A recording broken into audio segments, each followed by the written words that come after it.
Hello, everyone, and welcome to another edition of Mormon Stories Podcast. I'm your host, John DeLynn. It is July 9th, 2021, and we are thrilled to have back in our studio today the original John, the John Larsen, host of Mormon Expression podcast, legend, and all-around good guy. John Larsen, welcome back. John, it's always a pleasure to be here.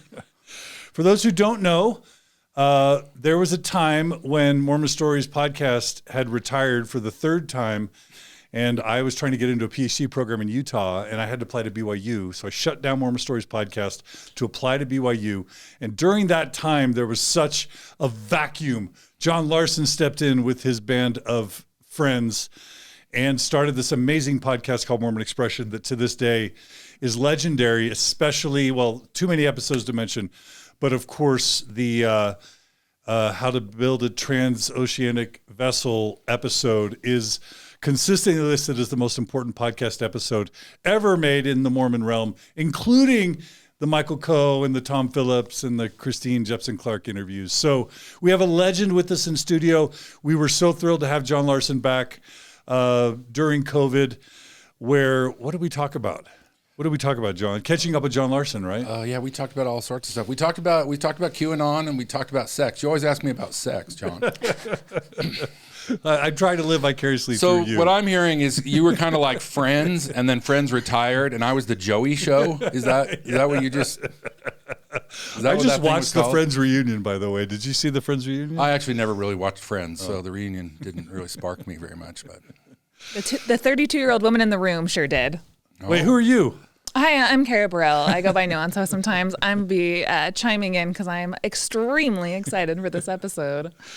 Yeah, so when John came back, I basically said, John, carte blanche, anytime you want to appear on Mormon Stories, you're welcome, and you pick the topics. So that's what we're going to be doing today. I'm going to just call it, this is going to be a PG-13 rating, depending on how you think about it, because 2 F-bombs gets you an R rating in the Motion Picture Association. So depending on how bad you guys let loose, I'm just warning you now, if you are looking for sort of soft, friendly, no profanity Mormon Stories podcast, that might not be your experience today. So turn it off now.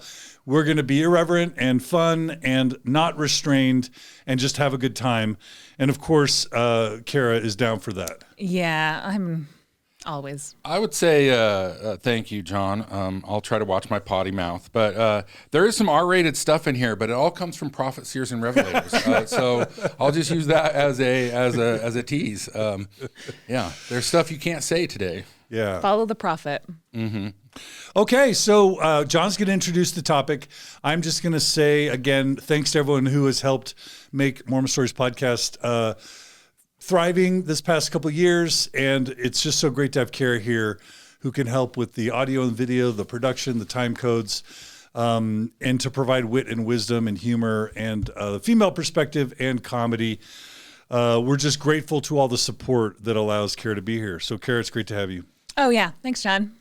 All right, John. So what are we in a treat for today? Like you said, we always go back and forth. Kind of, I'll pop an idea every once in a while, and you'll ask me about this one. Matter of fact, I turned you down. There was a podcast that you asked me to come on. I said, I'm not smart enough. I don't know enough about that to do it.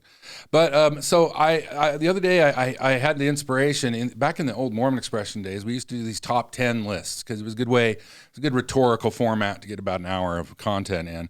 So I sent you a top 10 list, right? Yeah. So this week I was researching said list, to make sure I didn't sound too stupid, and I never got past item number 1. Yeah, when I saw the list, I thought, wow, each one of these could probably be its own episode. Right. So we're starting at the first. So the list I gave you was my favorite weird or strange beliefs in Mormonism, right? And so that was the list. So I started number 1, and that's as far as I got. Should we just jump in, Let's John? Let's jump in. All right. And so we're just here for the ride. Well, I think there's a little bit of background we need to level set whenever we're talking about Mormonism, because there's certain things that kind of get glossed over. First of all, the great Jacob Marley. You remember Jacob Marley? Now, are we talking about the guy with the pumpkin and The guy with the chains, the ghost. Oh, the ghost of Scrooge. Yeah. Right. Scrooge's business partner. He said something great. He said, "I wear the chains I forged in life. I made it link by link and yard by yard. I guarded it on my own free will, and by my own free will I wore it." Jacob forged the chains that he's carrying around right now. He was one of the three ghosts, right? He introduced the three ghosts. He was his partner. They were Scrooge and Marley were crooks. All right, I'm rusty on my. And they had spent their lives bilking the poor and making lots of money, and he had forged his chains for his post-mortal existence that he was forced to wear. There's a great book out there, and I know this strikes in Mormonism. William Goldman wrote the book The Princess Bride. Of course, everybody who ever went to Mutual, do they still call it Mutual? Young Men's, Young Women's? Probably not. Well, they all saw The Princess Bride. It was really popular in Mormondom in the 80s. Yeah, it's a legend. It is a fantastic novel, and in the novel, he remembers that his dad would read him this book, The Princess Bride, by S. Morgenstern. And so the book is about him getting this book that his dad read to him over and over again when he was a young man. So he finally, as an adult, goes and acquires a copy of the book, and he starts to read it. And of course, it's an older book, so it reads like the Bible. It's got genealogies and stuff in it. But as he starts reading the book, he recognizes that his father was editing the book while he was telling him the stories of the Princess Bride. That he cut portions of the book out that didn't fit his father's narrative. Now, what's funny about the movie is purely his father's narrative. So it's an old enough book now I can give spoilers, right? Spoiler alert, if you don't want to know what happens in the book The Princess Bride, tune out for the next 20 minutes. Okay, so he's reading the book, and of course, in the end, they vanquish the tyrannical prince, they rescue the bride, and they're riding off into the sunset. And that's where the movie ends. But as he's reading the book still has more chapters. Ooh. So he reads the next chapter, and I think one of them was wounded. Well, two of them were wounded. And as they're riding away, the man in black slumps over into his horse. He passes out from his stab wound. And then the Guildenstern guards are coming up behind them. They're charging them. They can hear them. And they're riding off, and they're not in good shape. And that's where the book actually ends. And so the novel, is about him dealing with this, confronting his youth, these teachings of his youth that were so monumental, so moving. But when he really actually read the book didn't say what he had been told that it said. Catching him. Okay, so let's talk about the two R's. There's a sign that you see when you're driving around. It has two R's on it, R, and it has a cross on it. It's yellow and it's circular. You'll need this for your driver's test. What that means is if you're not careful, you can get run over by a damned old train, right? And I'm going to tell you what those R and R stand for. They stand for revelation and restoration. So if you're not careful with Mormonism, you'll get run over by the train of revelation and restoration. Mormonism differentiated itself from all the other Protestant religions that were getting going in the Americas in the early 19th century by claiming that this was a restoration of the one true order. We're going to come back to that. This was Joseph Smith's defining point. He wasn't making anything up. He was restoring an ancient order, and that comes through revelation. Okay, so by restoration. Through revelation, we were able to restore the original church the way it's always been. That these models are very ancient. And as we go through and we talk about what Joseph Smith wrote and the scriptures he wrote, this is a very key point. But I want to lay that out very, very early. I also want to lay out, I've got a lot of disclaimers here. It's a little simple algebra. Any number plus 0 is the same number. So, if I robbed a bank in 1982, and then I robbed a bank in 1990, but those were only 2 days of my life. The other 30,000 days, I did nothing. I'm still a bank robber. The only way I could not be a bank robber is I could be a reformed bank robber. I could give back. I could apologize. I could say, I was wrong to take this $10,000 from the bank. I don't get any credit whatsoever for not being a bank robber between the times I'm a bank robber, okay? So if the church wants to repudiate any teachings, it cannot repudiate them through silence. So if a prophet, seer, or revelator taught something, and then no other prophet, seer, or revelator contradicts it or replaces it with a new teaching, it stands. And I would say the teaching still stands even if you say, I repudiate it, but you actually don't repudiate it. You would have to actually explain it and explain how it's repudiated. So there's a lot of teachings, and we're gonna actually be reading some of the things that the prophets, seers, and revelators have written either by revelation or directly, and none of these things have been repudiated. So I would say that they are still all teachings of the church because they have not been countered. Okay. All right. One other little thing. Let's talk about the historians of the church. The first real kind of big systematic historian was B.H. Roberts, and he worked primarily in the late 19th century. And he compiled the first history of the church, that first 7-volume history of the church. That book's been rewritten several times. That was handed off. B.H. Roberts got messed up with alcohol and kind of fell off the wagon. I think he either spent the last part of his life or he died in rehab in California. I did not know that. And he, as you probably covered in the podcast, he struggled with some of the facts of Mormonism. He also buried a lot of stuff and covered a lot of stuff up. That was handed off to Joseph F. Smith. Joseph F. Smith was the son of Hiram Smith, came over with Mary Fielding on the plains, and he was sort of the connection to the Smith family.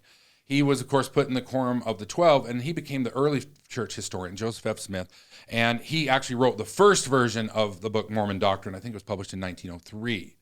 He had a son, Joseph Fielding Smith, who also was a prophet, seer, and revelator, and he was very, very active in writing about doctrine and clearing what doctrine was. Most famously wrote Man, His Origin, and Destiny, which is a complete accurate takedown from Mormon perspective of the theory of evolution, and explains in great detail this volume why Mormons can't believe in evolution. And he's exactly right. And he wrote Answers to Gospel Questions. He wrote a column. So he became kind of the defining voice. He had a daughter named Amelia. Amelia married into the McConkie clan. The McConkies, of course, are still known for controlling the legal arm of the church. Curtin McConkie is the law firm that has a tunnel from it across the street to the temple. So the Bruce R. McConkie, who married Amelia, was so Joseph Fielding Smith's son-in-law, and he inherited a lot of Joseph Fielding Smith's work. And then he wrote the best-selling, longest-selling, most published book of all time in Mormonism, which is Mormon Doctrine. Naming it after his grandfather-in-law's book, and that became the definitive book for a lot of years until I would say it was retired. The church sent it down the memory hole in the late 2000s. No? Yeah. He published 2 versions. He published one in 1966, which is this one I'm holding right here. There were 3,000 of them printed, and I happen to have one. And then he republished it in 1968, where he took out some of the more problematic doctrines. However, they didn't really repudiate the things that he took out. He is also, most historians believe that he is the one who wrote both the Topical Guide and the Bible Dictionary. That was under his committee. It's his writing style. It's his forceful style. So for about 90 years, Mormon doctrine was driven by this one family, by the Smiths, Joseph F., Joseph Fielding, and Bruce R. And it's hard now because the church kind of wants to, but that book, Mormon Doctrine, defined Mormon theology. You can find it quoted all the time. You can find it quoted in talks, in the Ensign. It was probably I have a memory, it's the most quoted single source other than the scriptures. So it's a very important source. So we want to talk about our sources here. All right. I'm just going to say Doctrines of Salvation, volumes 1, 2, and 3 by Joseph Fielding Smith were super formative for me on my mission.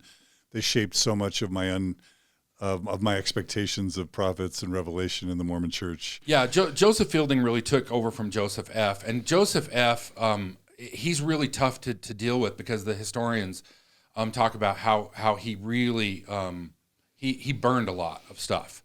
He got rid of a lot of material that was unsavory to the church, locked things up.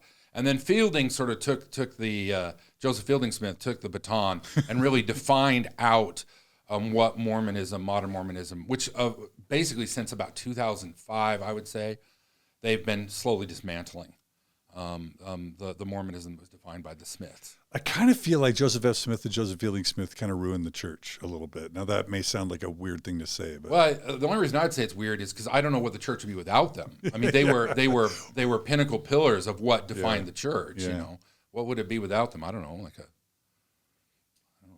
a club. Well, there's this time period with Woodstow and Talmage and Eyring and Roberts where you just sort of see scientists having an influence and rational thought having a hope and a prayer. Yeah, and it's like Joseph Fielding Smith outlived those dudes. I would add George Q. Yeah, there's another thread. It probably starts with Wilford Woodruff, then George Q. Cannon and Widsoe. You know, he was writing articles, and Widsoe was not afraid of science, but after McKay solidified up the right wing, especially when they put Ezra Taft Benson in, who was in the 50s Secretary of Agriculture. In the 60s, he was a wingnut. And we'll get there a little bit more. But some of these threads that are still plaguing the church that we're going to talk about run very, very deep and very well endorsed. So I would say there's a holy trifecta of establishing something as doctrine. If it's said by a prophet, seer, and revelator, 1. If it's said by a prophet, seer, and revelator at conference, 2. If the church then publishes the words that were said by a prophet, seer, and revelator at conference, 3, I would say it is doctrine. And everything we're going to be talking about here for the next little while is doctrine. The only thing I would add is there's occasional a first presidency statement where the whole first presidency signs something. Sometimes they used to do that. I don't think they do that anymore. The proclamation of the family, for example. I guess that would be, we would say that's established doctrine. Yeah. Now, I mean, the Mormons created. I said revelation. You know, when they really push their own authority, these prophets, seers, and revelators, and it is very much a problem because you read the Book of Mormon. There's 13 prophets or 15 prophets in there, and every word they say in the Book of Mormon is assumed to be absolutely true. It is an unquestionable doctrine that you can't question anything in the Book of Mormon. But there is so much. These guys are so prolific, and I still have a big library because when I research, I tend to research off of original sources, and it's a monument to the memory hole. The memory hole exists in my house. So that you know the Journal of Discourse and all this stuff. They oftentimes are very, very clear. Like if you go and search like racist statements by LDS prophets, you'll be reading for weeks. They are very prolific, and it's a real problem for the church, which is why they don't translate very much into other languages. Why they're very careful on what they let Mormons read. Yeah. Any questions, Carah? Oh man, just how do I get a memory hole in my house? That's what I want as a collection. Do you have any? I've been to John's house. He's got a fun library. That's all I want. I just want to say I've already learned like 10 things I didn't know. In just like 10 minutes with John Larsen, I've learned 10 things I didn't know, at least, if not 20. I'm sure they're all just things you've forgotten. All right. So we teased it. I gave the list of the weird doctrines. So I just started at the beginning of time, and I started with Cain. So what we are going to do is we are going to trace the doctrine of Cain and what's behind Cain, this fella, from the beginning of time, of this mortal existence until now. And that's what we're going to do for the next little while. You ready? The doctrine of Cain. Strap yourselves in. We're going to talk about Cain. Now let's go through this. By the way, I would recommend to anybody the series Lucifer. Was on like CBS or something. I think Netflix picked it up. Oh yeah. It's a hot guy, right? Yeah, he is kind of dreamy. I'd switch teams for him, right? Yeah. But in the show, Lucifer, the devil gets tired of being stuck in hell, so he goes to LA and opens a nightclub. And then you know, there's all these crime CSI shows. So in the first episode, they have to solve a murder, and the devil gets really interested in solving crime. So for the next 5 seasons, you follow the LAPD with the devil solving crime. Wait, do you recommend the show? I would highly recommend it. Oh, wow. Because it really speaks to the absurdity of the belief in the devil. But it's a very tongue-in-cheek. Eve shows up. Mother in heaven shows up. God shows up. You get to deal with all the celestial beings. Yeah. Wow. It's irreverent, but you know, what else would you expect? Okay, so Adam, Jehovah, and God, and all the rest build this earth. This is Mormon Doctrine 101. They build this earth patterned after the worlds where we used to live, which is patterned after the worlds where they used to live. So this eternal cycle of building worlds and building a plan of salvation. This plan that was introduced that includes all this stuff we're about to talk about for some strange reason. And Adam and Eve, Adam, who's one of the co-creators of the earth, brings Eve, either one of his wives or his wife, down with him to live in the Garden of Eden. And they get thrown out of the Garden of Eden. This is, old hat. Everybody knows this story. There's the Mormon reasons and the Christian sort of reasons. We won't get into that. But Eve has 2 children, Cain and Abel. And Abel is a sheep herder. He raises sheep. And Cain is a vegetable farmer. And he raises vegetables. Now, in the Bible itself, Mormons sometimes have a disadvantage because Joseph Smith rewrote the Bible in some aspects. And Mormons aren't always clear as to what's in the Bible and what's not in the Bible. So we're gonna talk a little bit about that. Cain chooses to make an offering to God of the fruits of his, literally, the fruits of his labor, right? And Abel makes a offering of a lamb, the firstling of the flock. And God is not happy with Cain's offering. And it's in the Bible, it's not exactly clear why. God just is God is God. God is the God of the Old Testament. Later, he's super jazzed about firstborn sacrifices. Right? Well, he likes the blood. Right, so Cain is the one who's not offering blood. So yeah, God is always jazzed about bloody sacrifices, right? But in the Bible, it doesn't say exactly why God is not happy with Cain's offering. But Joseph Smith gave us clarity, actually. So Joseph Smith said this: the power, glory, and blessing of the priesthood could not continue with those who received ordination only as their righteousness continued. For Cain also being authorized to offer sacrifice, but not offering it in righteousness, was cursed. It signifies then that the ordinances must be kept in the very way God had appointed. Otherwise, the priesthood would prove a cursing instead of a blessing.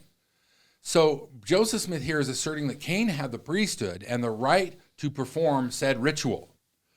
But by changing the nature of the offering was supposed to be blood, in similitude of, now this is, see, I'm not a Christian, so this is where I get things mixed up, because God wanted them to kill baby animals to signify that God would kill his son. But when you die, you don't actually die. So God wanted us to kill baby animals in similitude of a sacrifice that actually never happens because Jesus never goes anywhere, right? Do I have this right? Yeah, he just gave up his weekend, right? Yeah, he had a bad weekend for our sins. So what Joseph Smith is saying is that Cain perverted the ritual which was the ritual that was set up from the beginning of time. Joseph Smith is very clear about this over and over and over again, that you cannot mess with these rituals. Because the doctrine can't change. God never changes. Can't change. Yeah. The rituals are absolutely fixed. Yeah. They are restored. They're a restoration of the plan of salvation that was put in place before even Adam was on the earth. So according to Joseph Smith, Cain's sin was changing a sacred ritual. Let that sit for a minute. Okay. Because that'd be bad. So the issue is that Mormons tend to, people who wrote after Joseph Smith tend to ascribe other reasons to that Cain was perverting these sort of things. Now, it needs to be clear, Satan does not appear in the Old Testament, not until the book of Job. I don't think Jews believe in Satan. No. So Satan is not a character that exists in the Torah. So, it's okay because God does most of the shit, and God created him anyway. Yeah. You know, the Old Testament doesn't need Satan. If you're an evil like cartoon character and you have a minion, you still have culpability for whatever the minion does, right? God created the devil. Yeah, but in the Old Testament, God is the devil. I mean, let's just be clear. Well, okay, you said it, not me. That's John. I'm not I said going to blast me like that. No, sir. I will. Okay. All right. But in Moses, now let's talk a little bit about the book of Moses. So Joseph Smith has basically 4 books of scripture. 4. One, the Book of Mormon, where he gets those plates with much ado, right?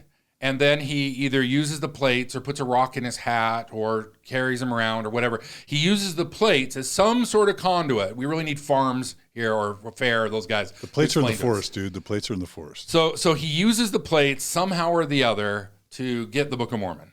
And as far as it is translated correctly, it is the most correct book ever. Well, it was, because I wrote a book 10 years ago that had one page in it that said, this book says that the Book of Mormon is the most correct book that has ever been written. So I contend that logically my book is therefore the most correct book that has ever been written, because the only thing it points out is that the other book is the most correct book that's ever been written. And no one needed to edit it so for the Book of Mormon is potentially the second most correct book. Checkmate. Signed copies are available in the lobby, by the way. You just dethroned the Book of Mormon. Okay, so the Book of Abraham, we know. So he translates that, and then these mummies show up in town. You know, like one of those guys who's selling like snake oil and patent medicine rolls into Curlin. John, this is serious stuff. Sorry. Like people, millions of people. I'm sorry. All right. So I don't mean to laugh. No. But Joseph Smith himself was a funny guy. Like that's what people say. He was full of charm and humor. So I'm sure he would like, where are your wives? I only see one. Oh, Joe. So these mummies come in and they buy him, and he sets up his mom, you know, in the hotel to kind of do a mummy show. You could pay a nickel and go down and see the mummies. But the Egyptians would bury mummies with prayer scrolls, right? And one of them is a big round thing that sits underneath their head. And that has Anubis and things like that. And then there's these prayer scrolls that, you know, like, I don't see that it's very different than, you know, like burying your mom with her favorite poem, the footprints or whatever, you know, you put them in there. Footprints. And so according to some Mormon apologists, that scroll, which is all Egyptianary funeral text, there was actually another section that was sewn on. This is papyrus that was written by his own hand, by Abraham's own hand. So these mummies that come rolling into the suburbs of Cincinnati, no, Cleveland. It's outside of Cleveland. I'm sorry. These mummies that come rolling through Cleveland happen to have the writings of Abraham and what he taught to the Pharaoh. So that's where we got the Joseph Smith's second set of scriptures. The third set of scripture that we got from Joseph Smith is the Book of Moses. It's also in the Pro Great Price. Now this one, by this time, Joseph Smith, it's gloves off. He just directed that straight from heaven. He doesn't need anything at this point. So I would contend that the Book of Moses, from a Mormon perspective, would be the most accurate scripture that we have, because there is nothing save Joseph Smith in the way between God and the print on our page. So, if you question the Book of Moses, you are questioning the man Joseph himself, because you can't blame it on Moroni.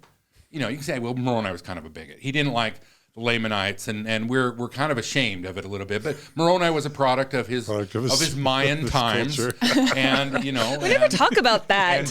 Moroni was a product of his time. No, that is legitimate 21st century Mormon apologetic really? I haven't heard that one. Justification for Book of Mormon racism. They're now saying that there were Book of Mormon prophets that were racist, and that's why there's racism in the Book of Mormon. So I want to just rewind the last 20 seconds who just happened. You called me out because I was saying something so outrageous that you couldn't believe it, and John had to correct you and say, no, this is really what apologists say.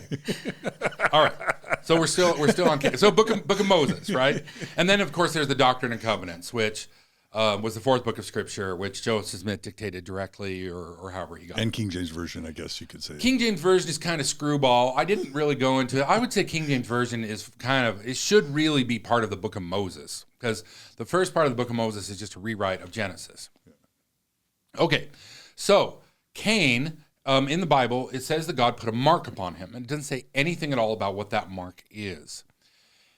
In the Middle Ages, in Christianity, in the Christian Middle Ages, a teaching started to arise, or a belief that Cain had a mark, and that was eventually passed on to Ham through the Canaanites. We'll get there a little bit more, but it became a medieval Christian teaching that people from Africa, black people from Africa, were descendants of Cain, and that the mark in the Bible that was put on Cain was a mark of black skin. That is not in the Bible, but it was a very common belief. And it like I say, it surfaced in the Middle Ages, and it took hold in 17th, 18th, 19th century America, because we were a country based on slavery, at least part of our economy. The Southern economy was based on slavery.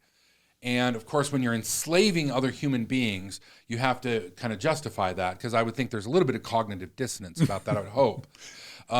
Even though it's been a really common practice. The Romans, they just enslaved everybody. A slave is a slave. They didn't care. But it became more and more of a racist thing by the 19th century.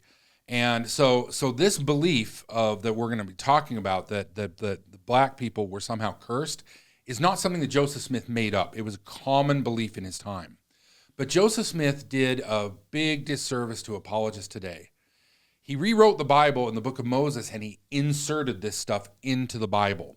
So where most Christians can disavow and say, this is just our racist history, we run into our first big problem, that Joseph Smith did not translate that many ancient records. And he is the man, the prophet, seer, and revelator. So we have to take serious whatever he bothered to spend his time on.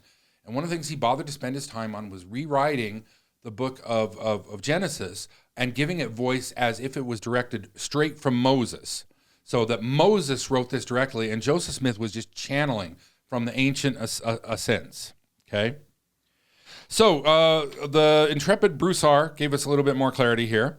He said, as a result of his rebellion, Cain was cursed with a dark skin. He became the father of the Negroes, and those spirits who were not worthy to receive the priesthood are born through his lineage. That was a prophet, seer, and revelator, Broussard McConkie, who said that. Oh my gosh, there's so much there. Okay, so there's this thing called Master. I always say Master Mahan, because I'm always. That's probably right. Well, who knows? It doesn't exist in the Bible, right? This is all from Joseph Smith. So in Joseph Smith's telling of the Cain and Abel story, Cain says, "Well, I am Mahan."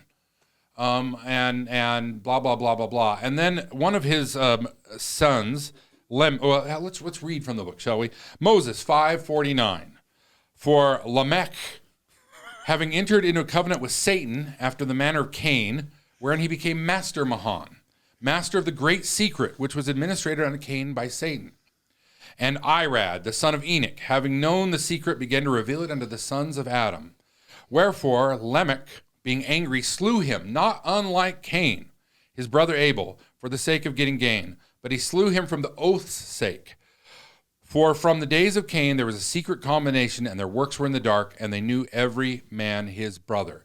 That is from the book of Moses, ostensibly written by Moses, as revealed by Joseph Smith. So we kind of skipped over that Cain slew Abel, and in the book of Moses, it's at the bequest of Satan. Satan tells him to do it. So then God curses Cain, and he says he'll put a mark upon him so that no man will kill him, which is kind of weird. And we'll get to what that might mean here in a little bit. Do you guys know the joke about Cain? No, what's the joke about Cain? How long did Cain hate his brother? How long? As long as he was able. Okay, so Cain kills Abel, and he becomes Master Mahan, and Satan whispers this grand secret to him. And then Lamech does it, and then Lamech says, well, if Satan was cursed 7 times, I'll be cursed 70 times, something like that. But Lamech wasn't cursed to live forever, as Cain was. That he will walk to and fro on this earth, never knowing resolution, that no one will be able to kill him. So through modern revelation, we've determined that the mark is to be black, specifically African black, and we have learned that he's still around. We're going to come back to him in a minute. He's going to resurface in the story. Okay, so the Master Mahan is described as kind of this office, the chief priest of the secret combination that was introduced in the beginning. And we see this show up very much in the Book of Mormon. We'll get there in a little bit. But this is why in Mormonism, Adam and the others had to go start preaching the gospel, because Satan from the get-go perverted everything and started leading people astray. And in Mormon teaching, oftentimes this why Noah was saved, Noah and his family, and the rest of the world was destroyed. That the master Mahan, who was the grand schemer, along with Lucifer, had so corrupted the world that God needed to destroy it all. Except God, being the wily little guy he is, even though he's going to destroy every man, woman, child, bug, geological feature, topsoil, he's going to put salt water on everything. If you sail to the top of if you were ride a boat up to the top of the water to cover the mountains, you wouldn't even be able to breathe oxygen. I've never really figured out how that one worked. It would be really cold up there. So he's going to destroy everything, but he decides to preserve the curse in the land, because we have to remember that one of the key elements of Mormonism is there is a plan of salvation. All of this stuff is happening according to plan. Why did Cain murder Abel and introduce Master Mahan, the great thing that Satan was sent down to do and pervert all of humankind? Because God wanted it that way. All right. So let's get to Ham. Okay. Everybody loves Ham. So Noah has 3 sons. Now, you guys are all Mormons. Everybody in this room was raised in the church. I might be telling it to you in a more entertaining manner, but have I said anything that anybody hasn't heard in Sunday school? Nope. Okay. No. And I'm trying to think this through. So I know you're probably going to talk about this legend that Cain is still around later, right? Yeah. Because I'm wondering if I'm just wondering what happened to Cain during the flood, but we'll probably come back to that, I'm guessing. Well, there was a dinghy. Yeah, there was a little boat. Okay. Yeah. Okay. I was watching. By the way, if you're about my age and you were around in the 2000s with Adult Swim, and Seth Green did Robot Chicken. Robot Chicken is available on HBO now, and there was a vignette in there where the boat leaves and the minotaurs show up and the unicorns show up and the dinosaurs show up and all these. So because that's so I don't know, maybe he rode a flying unicorn, who knows. Okay. How did Cain survive the flood? Why are people always trying to ruin a good story with their smarmy facts? Damn liberals. All right. So Ham was one of the 3 sons of Noah, and it specifies in the Bible that he was the father of Cana. Now, in post deluge. In the book of the Bible, you have the Philistines, who are the principal enemy, who are Canaanites. Now, anthropologists suggest that when we look at archaeological digs of human remains, that everybody who lived in Palestine is basically related. Don't tell them. Don't tell the Jews and the Palestinians today that they're cousins. But we're the Canaanites as a distinct people. There's very scant archaeological evidence. I feel I must put that out. But the Bible identifies that Ham was the father of Canaan, which would be the other people who lived around the Jews. And that racist belief that we talked about before continued through that the Canaanites were black. And so Ham was the father of all the inhabitants of Africa. So when the why do you keep laughing? I don't know where the Aboriginals came, in Australia. There's just so many other things we're not thinking about. Like, what if they were just the Moon Quakers, and that's where Cain went to go live until they all there's so many Well, if he couldn't. Maybe he just could breathe underwater like Aquaman. He couldn't die, right? So I don't know. Okay, part of this becomes a justification in the Bible because slavery is practiced throughout the Bible, and Canaanites enslaved Jews, and Jews enslaved Canaanites, and it goes back and forth throughout the whole book. But Mormonism takes this and runs with it. So that's one of the racist beliefs in Christendom. You'll find a lot of Baptist evangelicals who still believe this to this day. And if you're not seeing that America is still a very racist place, you're not paying attention. So can I just process one quick thing? Sure. Okay, so I'm trying, and I don't mean to make it serious, and I'll try not to, but I'm just... This is stuff, John. I don't know what you're talking about. This is facts. This is history. So I'm trying to think about like how this happened. So, let's just say this teaching or thought emerges in the medieval times, like you say. It's a bunch of white Europeans with a biblical worldview, and they realize that white people produce white babies.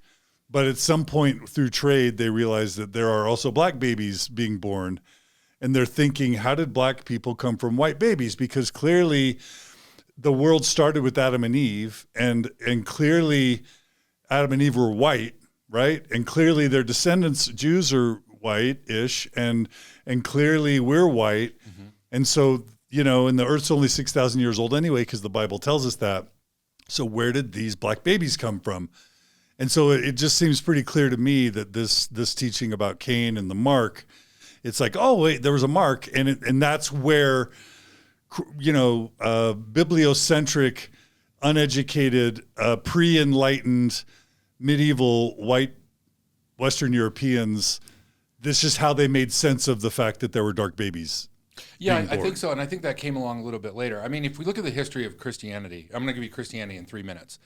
So Jesus was very much an egalitarian teacher. We were talking about coming on and talking about what I really like about Jesus and his teachings. And so the religion, Christianity slid mostly among disenfranchised population. The Jews at the time were under occupation, and they'd been under occupation since the Greeks, and they were under occupation by the Romans. Of course, you can go watch The Life of Brian. He'll tell you all about that. And then it spread throughout basically the slave class, primarily through Rome, and slavery was huge, until and it stayed kind of a secondary people's religion until Constantine, who conquered under the cross, who slaughtered. We're talking about bloodshed, right? At that point, Christianity flipped on its head, and it became the religion of the ruling class. And my belief is that Christianity is really malleable. Jesus didn't say a whole lot, and it makes it really easy to take his teaching and apply it to everything.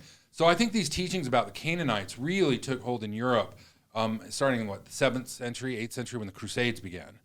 Because after the Moors invaded Spain and had taken over control over all the Middle East, the European kings and princes felt threatened.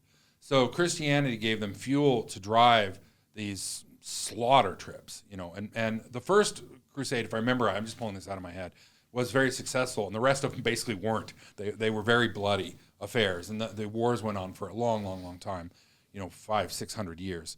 So until colonialism, until like the 1600s, the late 1500s, 1600s, that's when we start seeing colonialized peoples throughout Africa. And that's when the African slave trade and the Asian slave trade and the Native American slave trade and India slave trade all rise.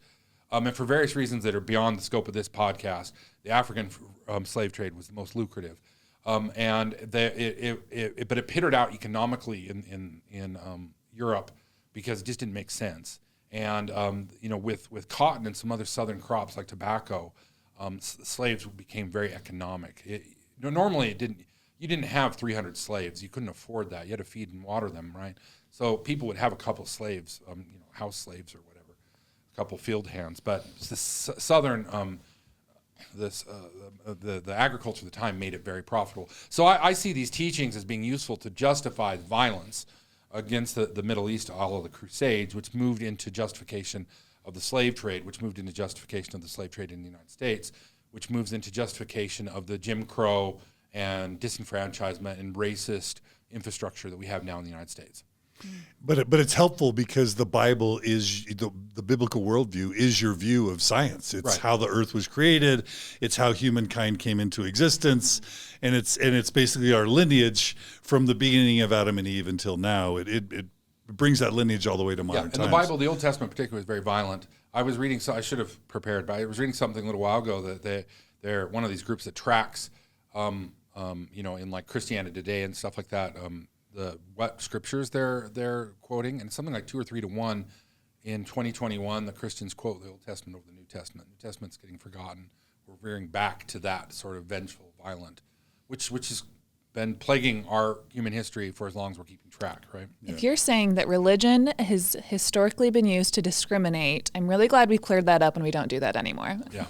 Glad that we're all beyond. A+ students on that. Yeah. Okay, so with Ham now in the book of Abraham, we have a really close link to Ham. The book of Abraham tells us that Ham had a daughter named Egyptus. Yeah, because Ham would have still been white, because Noah was white. So the Mormon teaching is that Ham's wife was black. Right.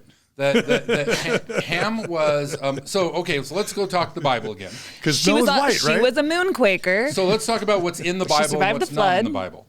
So Noah takes his 3 sons and their wives and all the animals and sails around for, depending on, there's 2 accounts in the Bible, they're mashed together, but it depends for how long they sail around. Then the water. Is this Ham, Shem, and Japheth? Yes. Is that right? Yeah, good. Okay. All right. That's like you're scripture chase worthy. Occasionally. So they settle on Mount Ararat and they come down, and then Noah gets like plastered. This is in the Bible. Yeah. And he's laying there in his tent, bare ass naked, cheeks up, passed out from drinking alcohol. The 2 others avert their eyes because they're not going to see such a thing. But Ham, that little dastardly villain, takes a robe and covers up his father. I don't pretend to understand any of this stuff. I'm just a conduit. You're just reporting. I'm just reporting. And in the Bible, Noah gets really mad at Ham and curses him. Because that was awful. Yeah, well, you're not supposed to see your dad naked. Yeah, Even if no you one try wants to cover their him dad up. naked. It's like touching the ark. Right. There's certain things you don't do. It's like touching the ark. The Ark of the Covenant. Yes. Too holy to behold. Okay, so let's go read Abraham, chapter 1, verse 21. Now, this king of Egypt, we're talking about the Pharaoh. Well, I just start reading scriptures and you laugh, John. It's because I'm here, because he knows I'm saying only 1% of the things that are on my mind. So we have ESP, it's me and just John. So when we don't rely on science, and all we rely on are these words of prophets, like these Bronze Age. We have to make up the weirdest justifications. These are really interesting. These stories are really interesting because we have myths that disappear into the Bronze Age that have been around for a long, long time. Yeah. And then we have this mid-19th century spin on all this stuff. That's why whenever I read Mormonism these days, especially source material, all I see is like 19th century Americana. Yeah. And so, all right. So Abraham 1:21. Now this king of Egypt was descended from the loins of Ham. I love how they always make that clear. Like, because like they're writing like this is not easy. They don't have like a spell checker. Like they're not using MS Word. Processor. Every word matters, and he wants to point out that it's the loins. It's from the loins from which Ham descends. I don't know what you're Not thinking. from the feet. I don't know what Not perversions from the elbow. go inside, but it's the From the loins. loins. Yes. Descended from the loins of Ham and was a partaker of the blood of the Canaanites by birth. Now we're still reading the scriptures here. From this descent sprang all the Egyptians, and thus the blood of the Canaanites was preserved in the land. The land of Egypt being first discovered by a woman who is the daughter of Ham and the daughter of Egyptus, which is in the Chaldean signifying Egypt, which signifies that which is forbidden. I feel like Mormons. Where's the camera? I'm going to talk directly. All right. So I went and looked. I said, the word Egypt comes from Egyptus, which is funny because that's like a Greek ending. But so if we say that the land of Egypt was discovered by a woman who is the daughter of Ham and the daughter of Egyptus. So Ham's wife was So she was named Egyptus before the flood, right? Unless Ham, because she wouldn't be here because she would drown, right? So Egyptus's mom and dad named her Egyptus pre-flood. Okay, I just want to make sure we're all reading the same scriptures, that we're all following it along. That makes total sense. Which in the Chaldean, so let's get this straight. So the language of the Chaldeans existed pre-flood and then was somehow resurrected after the flood, when the family of Noah got big enough Do you guys see why nobody takes you seriously? Okay, so I went and I looked up. So this is knowable stuff. We have the Oxford English Dictionary. You can look up the word Egypt. And I happen to have that here. It's an English word after all. Okay. According to the Oxford Companion to the Bible, the name Egypt is English rendering of the Greek name Aegyptos. My Greek is rusty. Which in turn is a transliteration of the Egyptian Ptah, meaning the temple of Ptah, P-T-A-H. Ptah was Egypt's creator god who had crafted the world via his thought and his word, and also became a pattern of craftsmanship. That seems more like what you name your country after than the mother of the woman who first discovered the Nile. Now, when she discovered the Nile, wasn't the world draining? I mean, how did she know that this would be like the Nile? You know, anyway. The Egyptians themselves named their country Kemet, meaning the Black Land. So Egyptians didn't call Egypt Egypt. So the Book of Abraham is clearly, obviously wrong. Egypt is a Greek alliteration of an Egyptian word, which doesn't mean what they say it means. But, okay. When the woman discovered the land was underwater, which after settling her sons in it, and thus, who afterwards settled her son in it, and thus from Ham sprang the race which preserved the curse in the land. So this is Book of Abraham connecting the curse. Now we're going to get into some more interesting stuff. Pharaoh, being a righteous man, I'm skipping to verse 25, established his kingdom and judged his people wisely and justly all of his days, seeking earnestly to imitate that order established by the fathers in the first generation. And the days of the first patriarchal reign, even in the reign of Adam and also Noah his father, who blessed him with the blessings of the earth and the blessings of wisdom, but cursed him as pertaining to the priesthood. So Pharaoh, the grandson of Egyptus, was a righteous person. Because Pharaoh's one person, by the way. It's a guy named Pharaoh, right? Rittner made it clear that we had that right. Okay. There was that one Pharaoh. And he's only Yul Brynner, by the way. He's the grandchild of Noah, right? Yes, of course. Of course. Can I just point out, I Googled the beginning of Egyptian civilization, and the year, according to Google, is 5500 BCE. Mm-hmm. So in actuality, historians are pegging, the civilization of Egypt to have been created about 1,500 years before Adam and Eve were born. But let's not let that derail us at all. No. So we're going to come back to this fact in a little bit. The Pharaoh was righteous, but he didn't have the priesthood. So he created in Egyptian government a copy of the righteous order. We talked about restoration. And remember, Joseph Smith was clear that Cain's original sin was not following the patterns, the ordinances directly. And at this point, Pharaoh, who wants to do this, but he has no right to it, because that's the gospel we've been taught, right? You get punished for the sins of your men shall be punished for the sins of their fathers, right? Yes, and not for their own sins, because the majority of this earth is suffering from choices made hundreds of generations before, right? That's Mormonism, right? I think that's in the Articles of Faith, isn't it? Somewhere. Makes it very clear. You're like my laugh track throughout all this. I'm trying to teach a serious Kimmy's Sunday laughing. school Kimmy's class. laughing. And I'm trying not to laugh in the microphone, but I am suffocating down some laughs. Okay. Now, verse 27, now Pharaoh being of the lineage by which he could not have the right of priesthood, notwithstanding the Pharaohs would fain claim it from Noah through Ham.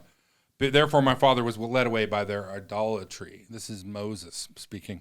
No, this is Abraham speaking. Abraham's father fell. I have to remember this. Abraham's father fell into idolatry, and he had to restore the truth. Okay, so the Egyptians are descendant of Cain through Ham, and because of that descent, through Ham's wife, right? Through Ham's wife, yeah. I think Ham was involved somehow, but yeah. Through Ham's wife, and that's how black skin and the curse. We're going to come back and we're going to talk about the curse more. That's where black babies come from. That's where black babies come from. From Ham and Egyptus, right? Okay, so Moses 7:8. Remember, this is the most accurate scripture according to John Larsen. Moses 7:8. For behold, the Lord shall curse the land with much heat, and the barrenness shall go forth forever. And there was a blackness came upon all the children of Canaan. They were despised among all people. So this is Moses saying that the Canaanites were despised because they were black. Okay. Wait, were they despised because they were black, or were they black because they were despised? And there was a blackness that came upon the children of Canaan that they were despised among all people. They were despised because they were black. Because they screwed up in the pre-existence. And the symbol of black skin signifies you come from the lineage of Cain, that it was not allowed to have the rights of the priesthood. And these rights are so important that Pharaoh saw them, a righteous man, according to Joseph Smith's translation of Abraham, and tried to reproduce and copy them. Can I just make a quick point that today, if you try and talk to a Mormon about this, an Orthodox believing Mormon, Terrell Givens, Patrick Mason, any Mormon apostle, they won't want to talk about it. They won't talk to you about it at all. But then if you try and talk about it, they'll say, well, we don't know anything about that. We don't know. I just want to say this. There are only a finite number of pages of revelation that Joseph decided to produce. There's only so much that God wanted to talk to Joseph Smith about. He could have talked to him about poverty, about water. He could have talked to him about COVID or famine. He could have talked to him about the LGBT stuff, feminism, like any sort of thing God could have talked to Joseph Smith about in those limited number of precious scriptural pages that God wanted to sort of communicate scripture to Joseph Smith.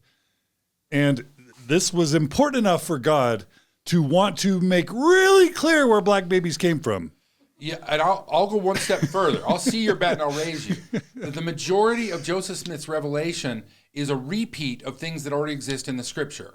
The Sermon on the Mount exists in the Book of Mormon. The Book of Isaiah exists in the Book of Mormon. Yeah. And there are minor changes that people argue about quite a bit, mostly consistent with 19th century theological thinking. But so you take the Book of Moses, the Book of Abraham, these took a lot to get here, and they offer actually the foundations of what Mormonism really is. Yeah. Pre 1837, Joseph Smith was clearly Trinitarian, was clearly very Protestant in his thinking. And these innovations all came, started in Kirtland, mostly wrapped up in Nauvoo. So by 42, there was a radical change backed up by scripture. So when you read the Book of Moses, most of it reads verbatim King James English scripture, including the translation errors in King James region are included in Joseph Smith's. But what Joseph Smith did in all of his scriptures, he inserted very little new information, like you're saying. And the information that he existed is all blatantly racist. He makes it very clear where it was ambiguous before, or ambiguous Christian teaching, that the mark of Cain was black skin. He makes it explicit. He puts it in scripture. He makes it clear that the Canaanites were black. He puts it in scripture. He makes it clear that the Egyptians couldn't receive the priesthood because they were black. He puts it in scripture. Okay? So Joseph Smith, in every work that he has written, has included deeply racist beliefs that are now ingrained into Mormonism. And we'll get there more in a little bit. So now's the time to talk about Hugh Nibley. Hugh Nibley was a star they're trying to wish would go away. He really, through the 60s and 70s, drove doctrine. I was trying to get rid of some books, and I was selling some fairly rare Nibley books I have up on eBay. I think they're up there right now, that I'm not getting bids on, that would have got a bidding war 15 years ago. So Nibley believed very firmly, and we're not going to go through all of Nibley. That'd be, first of all, I'd have to read the damn thing again. But secondly, I want Nibley really makes the case that Egyptian stuff is a perversion, although he loved Egyptology, so he wouldn't call it a perversion, is a perversion of the original secret order. We're going to talk about the two secret orders. So the godly order that came from God and Enoch and went to the New World and Nephi and all that kind of stuff, that has these rights, the rights of the temple. And for Nibley, whenever he finds something in Egyptian mythology that shows up in Mormon Masonry, he makes the connection that these are ancient things. So this little bit of passage I read is very fundamental to a huge core section of 20th century Mormon theology. Absolutely. This Egypt stuff is absolutely fundamental. And that's why when these guys get up and they do it to me and they do it to my friends, they do it to you, these people who are prophets, seers, and revelators say they don't understand this stuff. Well, clearly the church is in apostasy by the church's own definition. That there's no doubt about that.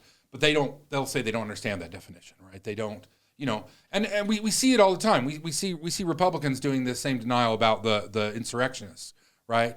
Nothing to see here. I don't quite understand that. They were just doing this, just doing that thing.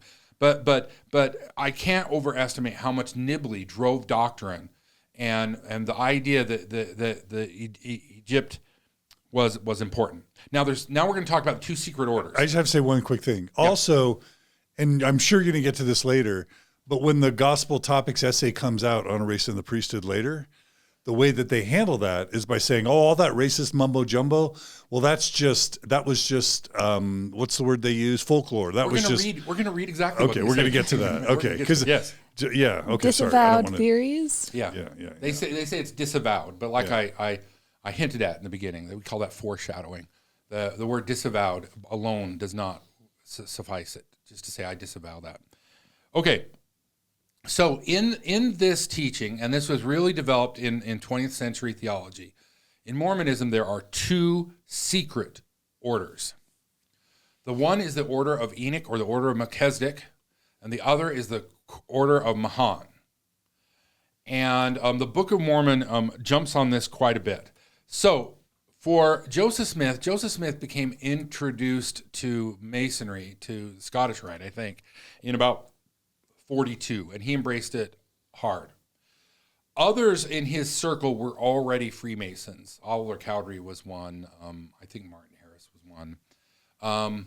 Interestingly enough, Sidney Rigdon wasn't, and Rigdon never really liked the Masonic stuff.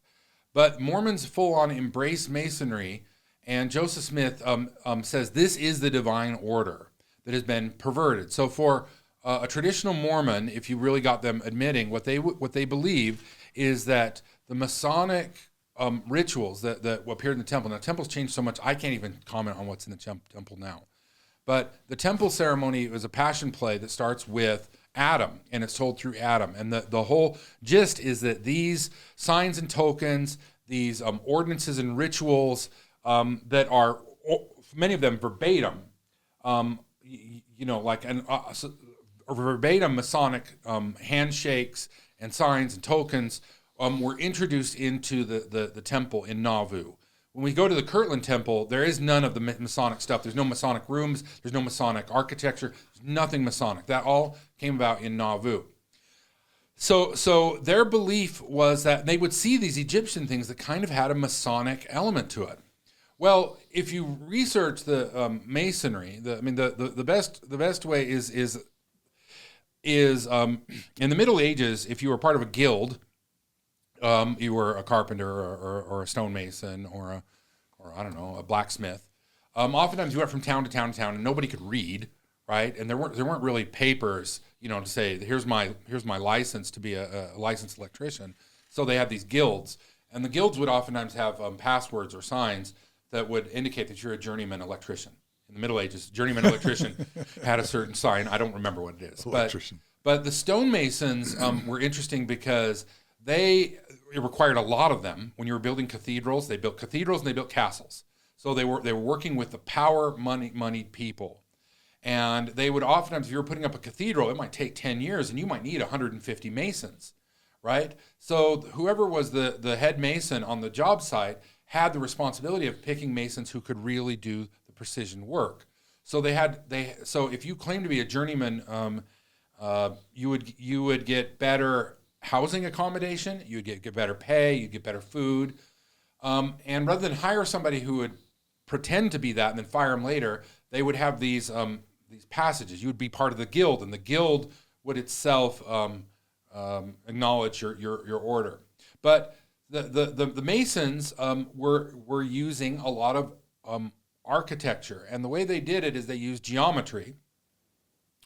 And the geometry that was used in cathedrals to keep the flying buttresses and the arches and all that stuff became known as sacred geometry, because it was, and of course geometry was invented by the Egyptians, and they theorized it's because the plains would flood, so every year they'd have to go out and refigure out where the markers on the land were. So the Egyptians worked out basic algebra and geometry that was used throughout, for the Romans and the Babylonians and into the cathedral building of the Middle Ages.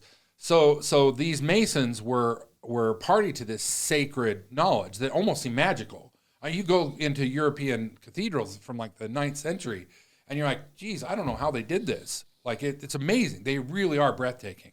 So what they were doing for the time really seemed like it was out of this world.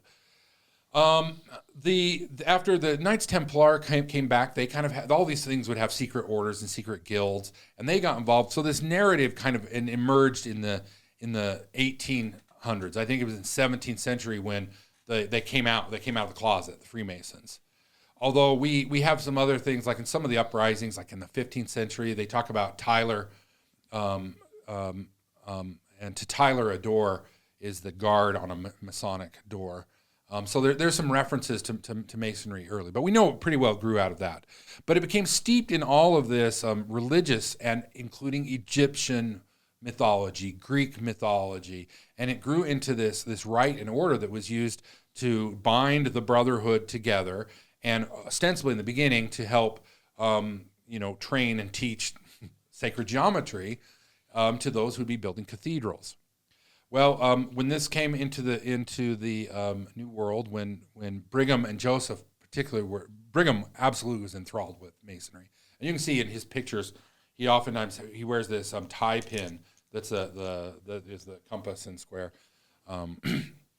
over the top of each other. So all this stuff got really built into the temple ceremony. They're slowly pulling all the Masonry out, but if you look at like the pre-1960 rite.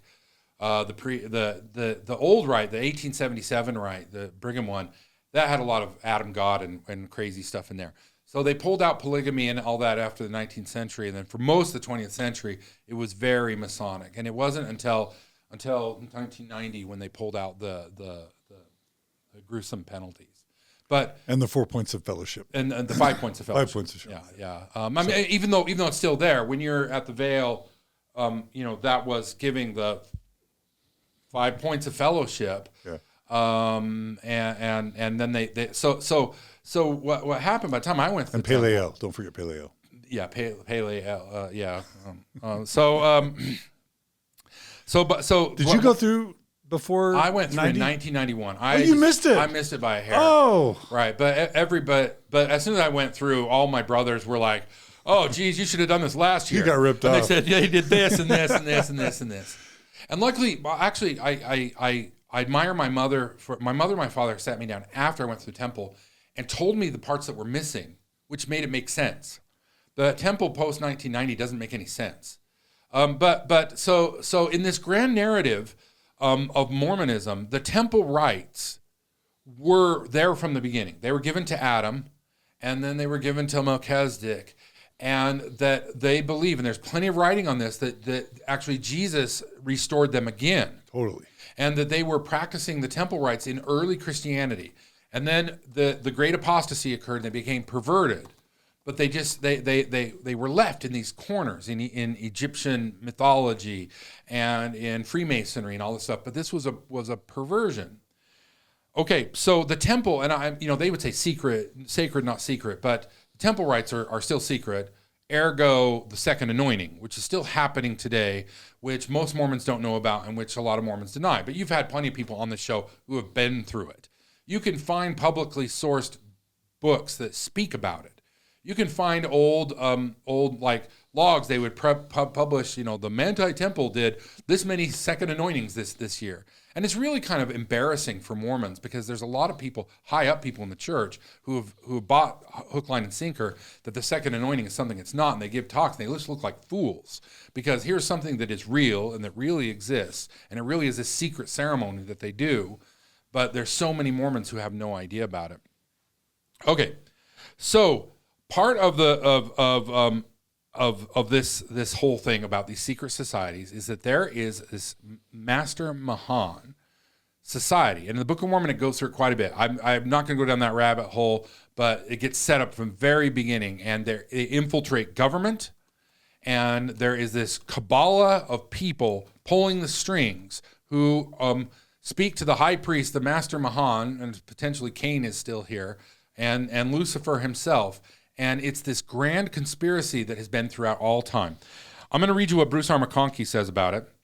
Reliable modern reports describe their existence among gangsters as part of the government of communist countries, in some labor organizations, and in parts of the great church, which is not the Lord's church.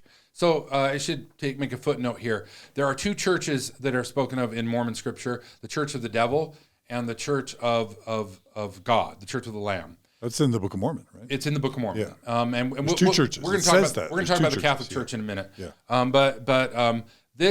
The great and abominable church is a product of the grand conspiracy. It is not the grand conspiracy itself. Just like the Gandhian robbers were a product of the grand conspiracy, it's not the conspiracy itself. Speaking of these latter-day conditions, so he just named off gangsters, communists, and unions. That's what Prophet, Seer, and Revelator just told you. The Lord commandeth you that when, this is Moroni, the Lord commandeth you that when you shall see these things among you, that you shall waken to a sense of your awful situation, because of the secret combinations which shall be among you. For it cometh to pass that whoso buildeth up seeks to overthrow the freedom of all lands, nations, and countries. That's in Ether 8:14. So what do we have here? In modern scripture, we're told that, and we were told by prophets, seers, and revelators that communism, socialism, the blacks, gangsters, and unions, among other things, are all manifestations of this grand conspiracy. So Mormonism, let's make this very clear. Mormonism believes that there is an elite group of liberals that is behind this political scene, pulling the strings, that murders, rapes, traffics in children, and does these things, and has been with us from the beginning of time. That is a Mormon central 20th century, 19th century Mormon belief. Yeah. That is not fringe. Yeah. Okay, so the great apostasy occurs, and then the whore of Babylon steps in, which is the Catholic Church. Now, let's be very explicit about that. Quoting Bruce R. McConkie, the Roman Catholic Church specifically singled out, set apart, described, and is designated as being the most abominable of all the churches. It is also the Book of Mormon to which we turn for the plainest description of the Catholic Church as the great and abominable church. And now we'll read 1 Nephi 13:4. This is like the worst Sunday school lesson, you dear listener, if you're still with us, the worst Sunday school lesson you've ever had. Or best, one of the two. And it came to pass that I saw among the nations of the Gentiles the formation of a great church.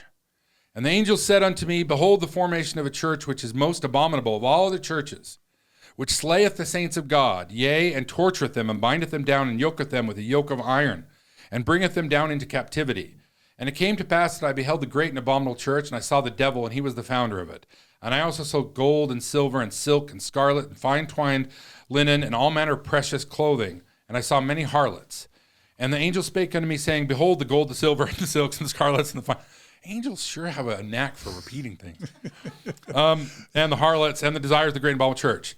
And also for the praise of the world they destroy the saints of God.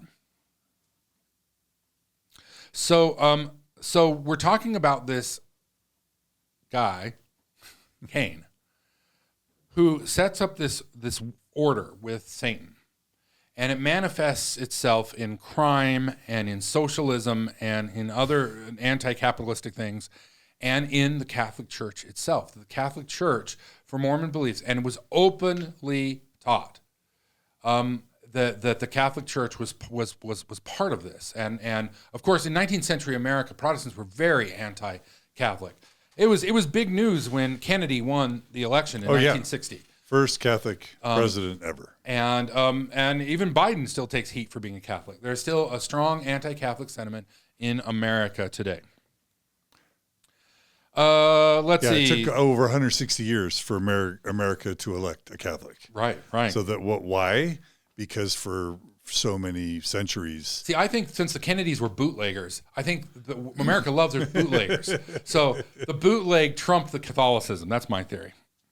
Okay, I got a bunch more quotes here from the Book of Mormon about the great and terrible church. But so you have this Catholic order that there are these big organizations that can't be trusted, right? They put on the vestige. They look like they're a church, but they're not really a church. They are the whore of the world. They are the Babylonians resurrected. The Catholics are not to be trusted. That is a mainstream teaching of 20th century Mormonism. Okay, so now we're kind of coming up to modern time here. So the question was asked before, what happened to Cain? Right. Well, luckily we have prophets, seers, and revelators to let us know. Now, there was an apostle named David Patton. He was one of the original 12. Kind of an interesting fella. I would encourage people to go read about him, and he disappears in history, mysteriously. He was an original member of the restored quorum of the 12 apostles, and he was ordained to that position by the 3 witnesses. So he, according to Mormonism, he was ordained by angels, right? So this is the first quorum of 12, right? Like in modern ages. These are really important guys, you know. I just missed my history. I'm sorry. Patton died at the Battle of Crooked River, and he died during the Missouri Wars. So he died a martyr. Sorry, I said mortar. My whenever we would cry when we were kids, my mom always called us a martyr, but she had a Utah accent, so she always called us a mortar. So I still tell people they're mortars when they're. Okay, so this is what David Patton said. As I was riding along the road on my mule, I suddenly noticed a very strange personage walking beside me. His head was about even with my shoulders as I sat in the saddle. He wore no clothing but was covered in hair. His skin was very dark. I asked him where he dwelt, and he replied that he had no home, that he was a wanderer on the earth and traveled to and fro. He said he was a very miserable creature and that he had earnestly sought death during his sojourn upon the earth, but that he could not die, and his mission was to destroy the souls of men. I rebuked him in the name of the Lord Jesus Christ and by virtue of the holy priesthood and commanded him to go hence, and he immediately departed out of my sight. You know what really bugs me about prophets, seers, and revelators is their lack of imagination. So imagine yourself on a steamy night in New York, and you're on your mule going along, just trying in town, you're kind of bored and tired. And this great big hairy fella comes walking up along you. And you're like, whoa there, my good man. Where do you go? Where do you come from? Oh, I'm a sojourner on this earth. I wander to and fro and try to enslave mankind. And it's not like, can I buy you an ale? I want to hear more about your journey, my strange hairy friend. No, he raises his hand and square and rebukes this guy. To science is lost the discovery because he had a happy trigger finger. Oh, David Patton. Now, what's funny about that quote is it was quoted in the book Miracle of Forgiveness, which is probably the second best-selling Mormon book of all time, and another one that you can't get anymore. But Spencer W. Kimball quotes this directly and says, "Who's to say? But we all know who Cain is. Every Mormon knows. It's Sam Squatch. It's Sasquatch. It is Bigfoot." Absolutely. Can I just say, I was told this story by Lawrence Layton, my seminary teacher in the 80s, told me the story of Cain and the dude riding on the horse and looking over, and Cain was so massive that he saw him eye to eye and looked over, and he was super hairy.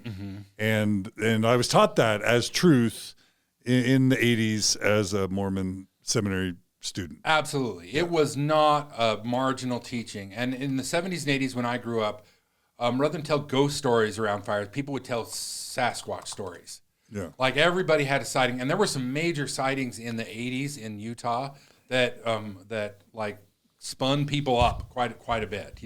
We were afraid of backtracking, Dungeons and Dragons, and Bigfoot in the 80s. Absolutely. One Mormon speaker came to my youth conference when I was a teenager, actually, and told a story about how he saw Bigfoot and compared it to "Nobody is going to believe me, but I have the same conviction in Joseph Smith as a prophet." And I was a little 12-year-old watching it going like, oh, okay, that's what just crazy things, just believe crazy things. He was never invited back. Mormons believe in Bigfoot. Yeah, absolutely. And they believe Bigfoot is Cain. Because he's not the only immortal. In the Mormon universe, there's 5 of them. John the Beloved, he's wandering around doing something. Yep. God knows why. I think he took up canasta or something. And the 3 Nephites are out there somewhere. There's 5 immortals. They at changed least. a lot of flats in Tempe, as far as I can tell. That's what they've been doing. All right. I have to apologize, but things are going to take a little bit of a darker turn right now.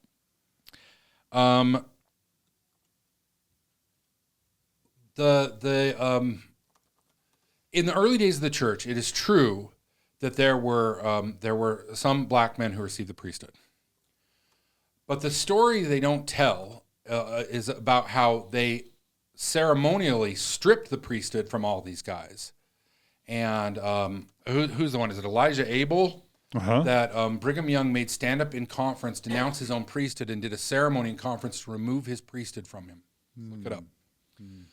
So the church itself held a teaching by prophet, seer, and revelator, Brigham Young, the unbearded protector of Brigham Young University. He doesn't have a beard down there if you go to the statue. Yeah, he's breaking the honor code. Yeah. Well, he is the honor code. He can't break. It's like Hitler. He didn't have to give a full salute. He could just do this little thing. Brigham could wear a beard or not. It's the privilege of power. Okay. Sorry, that was really offensive. I didn't mean to discriminate.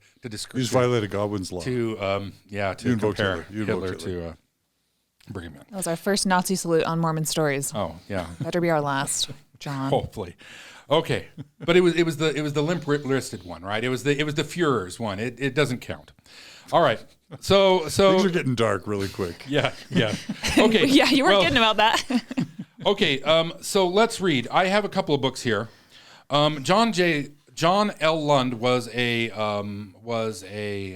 reporter in the 60s, and he wrote this book to give the apologetic stance on Mormons. Mormons started getting a lot of heat. As a matter of fact, when I got this book here, I much to my own there it is. This is a clipping from a newspaper. And read what it says, the title. LDS head says blacks to achieve full status. And what's interesting about this clipping is that's Harold B. Lee. Harold B. Lee was the president of the church. The date on this article is missing, but Harold B. Lee was the president of the church for 18 months, in 1972 and 1973. So I'll assume this was 1973. But what? That's 5 years before the actual revelation. Yes, this article. So LDS head says blacks to achieve full status. Right? After every white man has the opportunity to receive. No, just kidding. That's Salt usually Lake City, UPI, Mormon Church President Harold B. Lee says it's only a matter of time until the Negro receives full status in the church. We must believe in the justice of God, he told UPI in an interview in his small, conservatively furnished office in the administrative building of the Church of Jesus Christ of Latter-day Saints. The Negro will achieve full status. We're just waiting for the time. His statement came in reply to a question asked why the Mormon Church prohibits Negroes from holding the priesthood, a practice which has brought protest and criticisms from throughout the world. Negroes and whites have demonstrated against the church on college campuses, terming the religion racist. Black athletes have refused to play against teams from Brigham Young University, the church-owned school in Provo. It is ironic we are called racist, President Lee says, in light of all the work we have done with minorities throughout the world. Yeah, we're awesome. We have black friends. But you can't call us racist. The 73-year prophet, seer, and revelator for more than 3 millennia, Mormons said the key to understanding the practice of withholding the priesthood stems from God himself. This is where we have to be very clear. The church has taken a position now that it was a racist teaching, that was a racist product of the times. But the church very clearly taught where the teaching comes from. And it shows up right here in a newspaper article from 1973. I did not know that article existed. Life before birth. Mormons believe that not only do persons have a life after death, they have a pre-existence or life before birth. When a child is born, they believe he comes from a spirit living with God in heaven. And President Lee said, a person's status on earth depends upon his conduct in the pre-existence. This is much the same as a general belief that a person's destination after death depends on his earthly existence. So this book that Lund wrote, he makes very clear in the introduction to it that... By the way, that article must be basically saying, it must be like the brethren are thinking, man, we're getting all this heat. all these protests from Stanford and Wyoming and all these athletic protests, etc. That we're getting embarrassed. We can't make the change yet because we don't have unanimity in the quorum. There's still a couple holdouts. Maybe it's Marky Peterson. Maybe it's Ezra Taft Benson. Who knows who the holdouts are? Maybe it's Harold Beasley himself. But we got to say something. So let's basically say it's coming. It's God. It's God. So he's putting it on God, right? Well, McKay, and then they're just saying, "Hey guys, just wait. It's coming." Right? Yeah. And McKay was famous for saying this kind of stuff. Well, it'll come. But McKay's dead by then, right? But McKay's dead, and Lee was a disciple of McKay. Yeah. Literally, because he was in the first presidency. Lee was one of the hardliners, but he didn't serve for very long, so he didn't really have any chance to make changes. By the way, in the article, if you're going to read it, it describes him as a young, spry man. The author says that he looks like a man who's in his 50s, and he died just a few months after that. Yeah. I can't remember what got Lee. It wasn't expected. It wasn't expected. Kimball ran with it. It was 1978, of course, when Kimball revoked, and they didn't do it with. They just basically said the prohibition is revoked. There wasn't a lot of doctrinal exposition. They did make McConkie get up later and repudiate some of the things he said. And he said, my understanding was the understanding of the time, but I would contend that the doctrinal underpinnings that we've been kind of going over have not been repudiated, and they're still ever present. The scriptures still say that Ham and all that kind of stuff. But I'm going to read you this. It is the Mormon, well, let me. This is from the Church and the Negro. This is from the Church and the Negro. And I keep trying to say, Lund makes very clear that he is not speaking for the church, but the church brethren asked him to write this book, right, and they approved his writing. And there was a time in Desert Inn that you could find there were a lot of copies of this book distributed because Mormons were in a hard spot, especially in the 70s. And if you think this will kind of blow your mind. Roots, the miniseries, the Alex Haley came out in 1977. Yeah, the church did not change its stand till a year later. So while Roots was being broadcast on TV, Mormons were still actively discriminating against black people. Yeah, and to get a sense of when this was, I remember Roots. Star Wars came out in 1977. Yeah. So when Star Wars came out, when you see Chewbacca roar up on the screen, just remind yourself that at that time, Mormons still were a racist organization that would not allow blacks in its ranks of leadership. Yeah. Okay. It is the Mormon belief. This is 14 years after the Civil Rights Act of 1964 was passed. Right. 14 years, it took, yeah. And we're going to talk about what they were saying about the civil rights. Yeah, we'll get there. It is the Mormon belief that our premortal state, there were a large number of individuals who, due to some act or behavior of their own in the preexistence, forfeited the right to hold the priesthood during their mortal lives, but would be allowed to possess the priesthood in the due time of the Lord. It is not specifically known when these individuals did or did not do in the preexistence to be denied the priesthood. It is only known that whatever it was a matter of individual responsibility and choice. We are told by our prophets, both ancient and modern, that these individuals would all be assigned to the same race, and that they would all come through a lineage which would be forbidden the priesthood during mortality. Therefore, the Lord prepared a way through the lineage of Cain for these spirits to come to the earth. But under the restriction of priesthood, this group is known today as the Negroid race.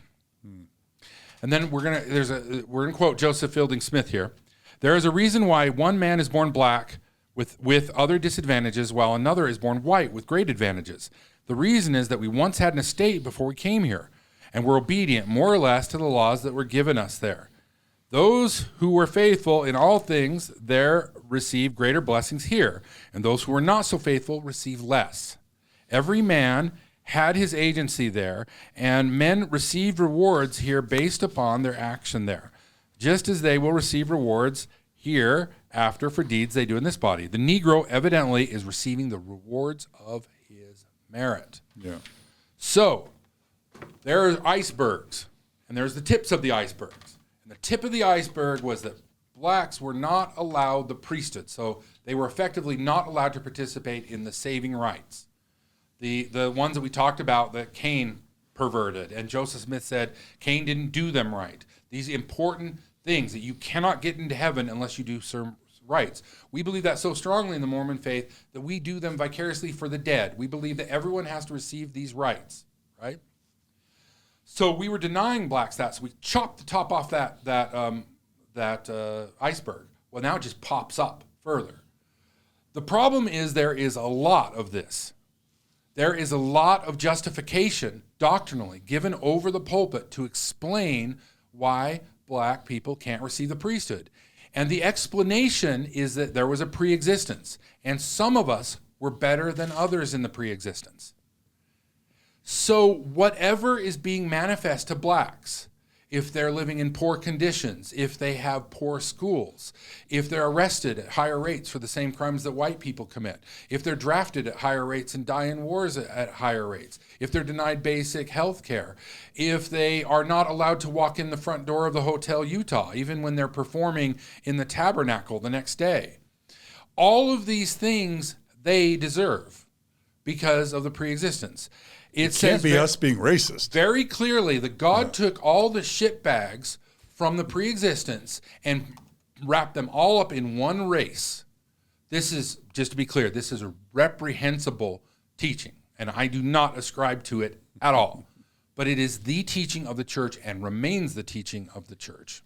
And it's rooted in Joseph's channeled revelation from God to Moses to Joseph Smith. So you can't walk it back as folklore, right? You cannot.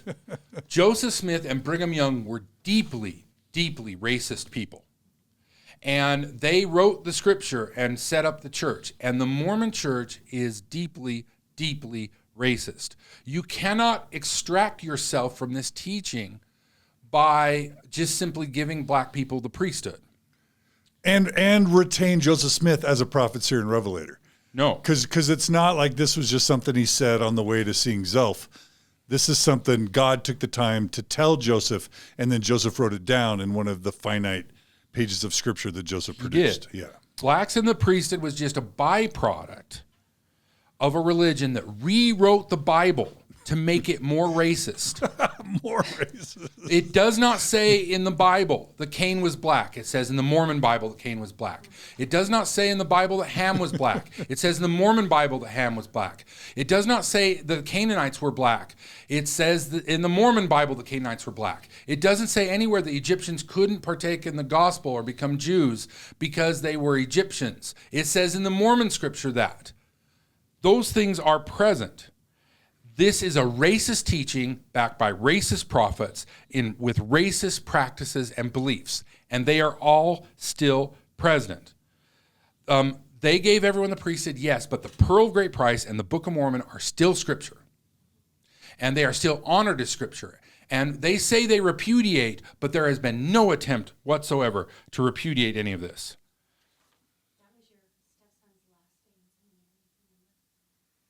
Yeah, Kimmy just reminded me. My son went to seminary. My stepson went to seminary, and up until his seminary teacher taught him this, and he walked out of the room. He said he won't have anything to do with it. Let's see. I have in here somewhere. I need to find. Is that your son? Okay, so let's read 2 Nephi 5:21, but we're gonna wait. There's more. Oh yeah. There's more.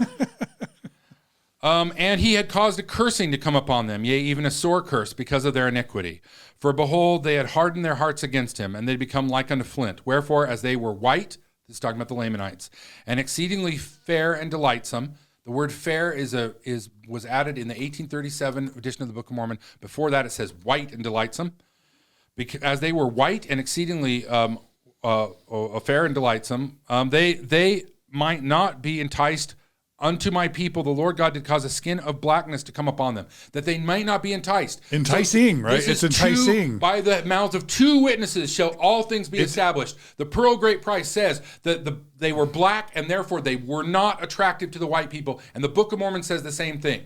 Mormon belief is solid and clear that black is ugly, and white people are not attracted to black, and black is a sign of your disobedience in the previous life. Whatever shitty things happen to you, dear black friend, in life, in Mormonism, are your fault. Yeah. And it's worse than that, because this is the most perverse teaching that has ever existed in all religions. The idea of the prosperity gospel, the idea that the divine right of kings, the idea that the Brahmins are the upper caste.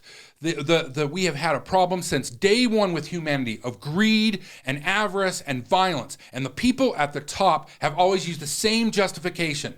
The reason why there is an Oaks who was just established into a high, powerful position in the church last week is because they're an Oaks. And the Oaks believe that they are the divine chosen people from the pre-existence.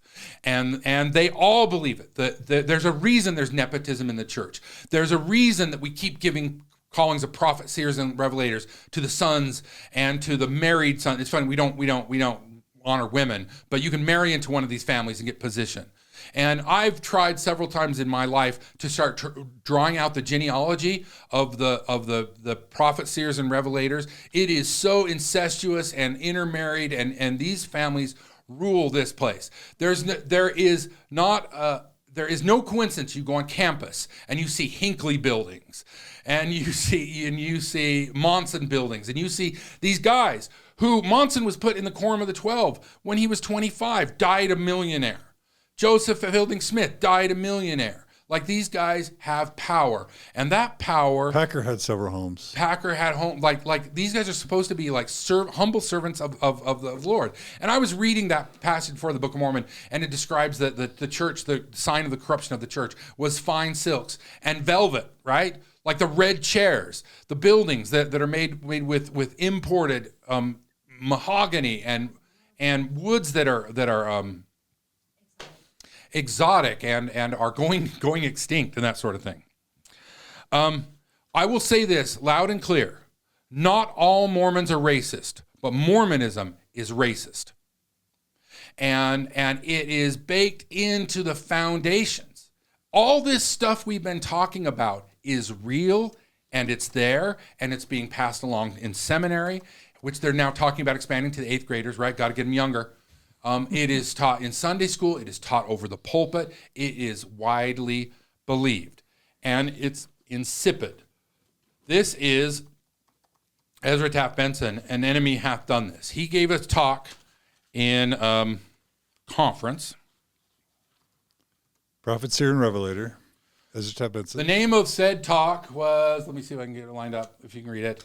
The name of said talk was Civil Rights Tool of Communist Deception, delivered over the pulpit by a sitting acting prophet, seer, and relator on September 29th, 1967, in which he identifies that the black civil rights movement is a tool of communist propaganda, which is a tool of the great lie. The Mormon Church was very clearly, the civil rights movement completely, and very clearly, black rights. There's also an association in Ezra Taft Benson's minds between Jews and communism. Yes. So it was anti-Semitic as well. Yeah. If you read a lot of the books that came out at the time, the Mormon books, they talk about the vast Jewish conspiracy, the Rothschilds, and the banking thing, and all this stuff that still pops up today. Yeah. Now, right now, we have a problem in the United States. About 25% of the population is said to believe QAnon theories. Let's review what QAnon believes, shall we? QAnon believes that there is a secret society of liberal elites who are trafficking in children and committing all sorts of sins. QAnon and the right, the hard right, believes that all lives matter and Black Lives Matter is not a particular issue that needs to be solved. As a matter of fact, I was reading through one of these talks and it made me chuckle. One of these talks that I was reading would not be allowed to be spoken in 14 states today because it talks about white privilege. So you have a group of people who believe that the blacks, minorities, immigrants, brown people are inferior, and that white privilege should not be disturbed. That they believe in this vast conspiracy, and they believe that it is leading towards war, and the governments are all corrupted. These are not fringe Mormon teachings. These are mainstream Mormon teachings. Ones that they don't like to put the meat up on the conference. It's the milk before the meat, right? But these things are not strange. If you watch the Deseret News these days or read it, it's fascinating because the church is trying to push the church back towards the middle. We talked about that. But the ponying up to QAnon started with Smith and Young. And it's in the scriptures. So the idea that there's a whole bunch of Mormons who believe that Democrats are the enemy and they're all communists and socialists are a threat to religion. And somehow I read all of Benson. I can't ever quite make the connection, but he is adamant that capitalism is part of the gospel, right? But I don't see that. Don't forget unions and feminists. Oh, unions and feminists and all this kind of stuff. When we see that these right wingers have these ideas, these crazy ideas, they are rooted right there in Mormonism, and they have been from the foundation. Because I always usually attribute it, not to be rude or anything, to just a lack of critical thinking skills, a lack of being informed and having, a global view of, honest history. I always just I never realized that it had such a foundation like that. I think what you're I think it's worse than that, because let's say you were an elementary school teacher, and then you had one kid come in who identified orange as green. You think that's weird, and then next year there were 3 kids that identified orange and green, and then next year there were 10 kids that identified orange and green, and then the teacher calls her buddy who's teaching over in the other school, and her buddy says, you know what, all these kids are calling orange green, and then you notice that there's a legislature in Alabama who defines that orange is now green. And then you notice that do you know that Fox News has more viewers than the other 3 networks, the next 3 networks combined? If you take CNN, MSNBC, and CBS and add up their viewers, there are more viewers for Fox News. So it's systemic. The ignorance is systemic. And there are plenty of scholars like John Gee who know much better that this stuff is all patently false. It's not real. They're myths built on myths, built on lies, built on myths. But there is a whole segment of the population that we are here that has founded their life and their family and their fortunes and their careers on falsehoods. So the idea that they keep pursuing that they keep pursuing things that are patently false is not that far of a reach. They have to. Because to start to acknowledge this, the problem with these things, and this is why we can put a whole big long podcast, you start pulling one of these threads and the whole thing starts falling apart, right? And this is the argument you and I have had for years. You believe that, or you have in the past believed that the church will eventually have to reform on homosexuality. I believe the church cannot reform on homosexuality because the whole church falls apart if they do. So they are in a tight spot. Let's go back to where we started in the beginning. I talked about the railroad sign. Can I say one quick thing? Yeah, please. I just, I always get people, this is the point where people write in and say, John, you hate Republicans. John, you hate, Mormon Stories has become a liberal, whatever, blah, blah, blah. And I just want to say, if that was your reaction to what John just said, you are missing the point. This is not about what party. This is not about partisanship. This is not even about political philosophy. I don't think. I think this is about living a life that's evidence-based, living a life that values evidence and science and truth. And it's not about necessarily who you vote for, other than to say that we condemn conspiracy theories. We condemn religious conspiracy theories. We condemn political conspiracy theories. We value evidence, and we think that you should too. And if that offends you, you can stop listening to Mormon Stories or stop donating. But this, if you think that we're saying Democrats are true and Republicans are false, or that we're trying to say that there's not a good reason sometimes to be a Republican or bad Democrats out there, you are literally missing the point. And I just wanted to be explicit about that. Well, I said at the beginning, when you said it's PG-13, I think the things that I've read from Ezra Taft Benson, Prophet, Seer, and Revelator, Joseph F. Smith, Prophet, Seer, and Revelator, Joseph Fielding Smith, Prophet, Seer, and Revelator, Brigham Young, Prophet, Seer, and Revelator, Joseph Smith, Prophet, Seer, and Revelator, Bruce R. McConkie, Prophet, Seer, and Revelator. If you are not offended by what I read you just now, that's the offensive part here. You look at the history of the United States. You're saying the racist stuff. The racist stuff. Yeah. The history of the United States has been one based on 2 original sins. The wide-scale genocide of the Aboriginal people here, who are still suffering today, still don't have clean water, still on marginalized land, still have problems with jurisdiction and crime. And the people who were brought here enslaved, the blacks brought from Africa, have suffered explicitly underneath the law. From the 3/5 compromise. Hell, the Declaration of Independence calls Indians savages, right? The 3/5 compromise, like the racism is everywhere. It's apparent. And it is baked into this particular worldview. I want to challenge all of you liberals out there, and I have been for years, and you and I have fought over it before, that you are part of a racist organization. It is blatantly racist. And if you're offended at me pointing out what these guys who claim to speak with God, if you're offended by me reading you their words, then I'm not the problem, right? And that's why I brought these books here. I'm not pulling this off of some weird site. I bought this book at the BYU bookstore when I was 21. And because I was trying to find out what was going on with this crazy nutball who I believed was a prophet, Ezra Taft Benson, right? So, you said you're speaking of liberals. So that you didn't mean that. I think you used what word? You're speaking of Mormons, Orthodox. I'm speaking of well, you don't have to be an Orthodox Mormon. Yeah.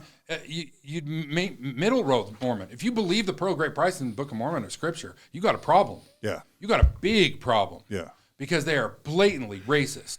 And they're blatantly racist in teaching that black people are ugly and they deserve whatever they get in life because of the pre-existence. Yeah. And of course, the perverse teaching of that. So we have the Burrell Road sign, revelation and restoration.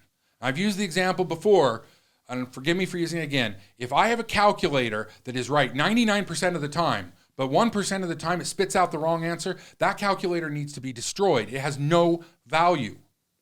So if Mormon scripture given by revelation is wrong, it could all be wrong. We know it's not all right. So you have to make the case that you have this revelation that works part of the time. And then why should any of us believe it? And then what they'll do is they'll slip in a sleight of hand and say, well, you should believe it because you're obeying like you were told to obey. And then I would say, well, how did the apostasy ever happen in the first place? You would have to believe that every single Christian who was alive when the church fell into apostasy was acting in bad faith. And I don't think anybody wants to say that, right? Because if Mormonism is true or true enough to be followed, so is Catholicism, right? So Mormons' whole claim that it's a restoration. Joseph Smith said that Cain was cursed and started this whole mess because he messed with the ordinance. I can't even tell you what the ordinances are in the temple anymore. You can explain to me how any of that stuff is a restoration through revelation. Remember the railroad. Once you say we are a restored church that go through revelation, you got a big problem. And the only way they can deal with it now is deny, obfuscate, hide, pretend, feign ignorance. And that's what they do. It's there in black and white. And until they figure out how to say the 2 Nephi 5:21 is not correct. Because I stopped reading before we got to the verse 24. I have a couple of things I want to process with you. So okay, yeah, and then we'll go on. And because of this cursing which was upon them, they did become an idle people, full of misery and subtlety, and did seek in the wilderness beasts of prey. Mormons do not look kindly on black people. They never have. They never will. They believe black people are inferior. Sure, they can get the priesthood, but they're inferior.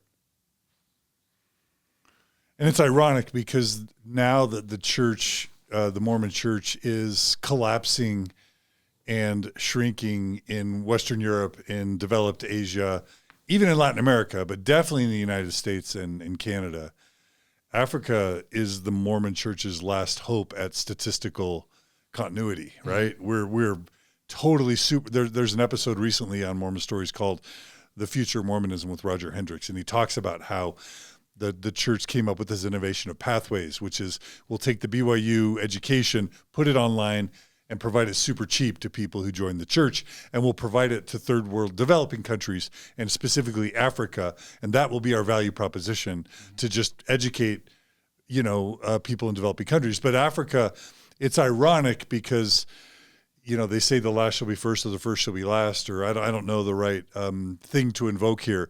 But it's weird that for so long we were discriminating against people of color. And now all of a sudden, the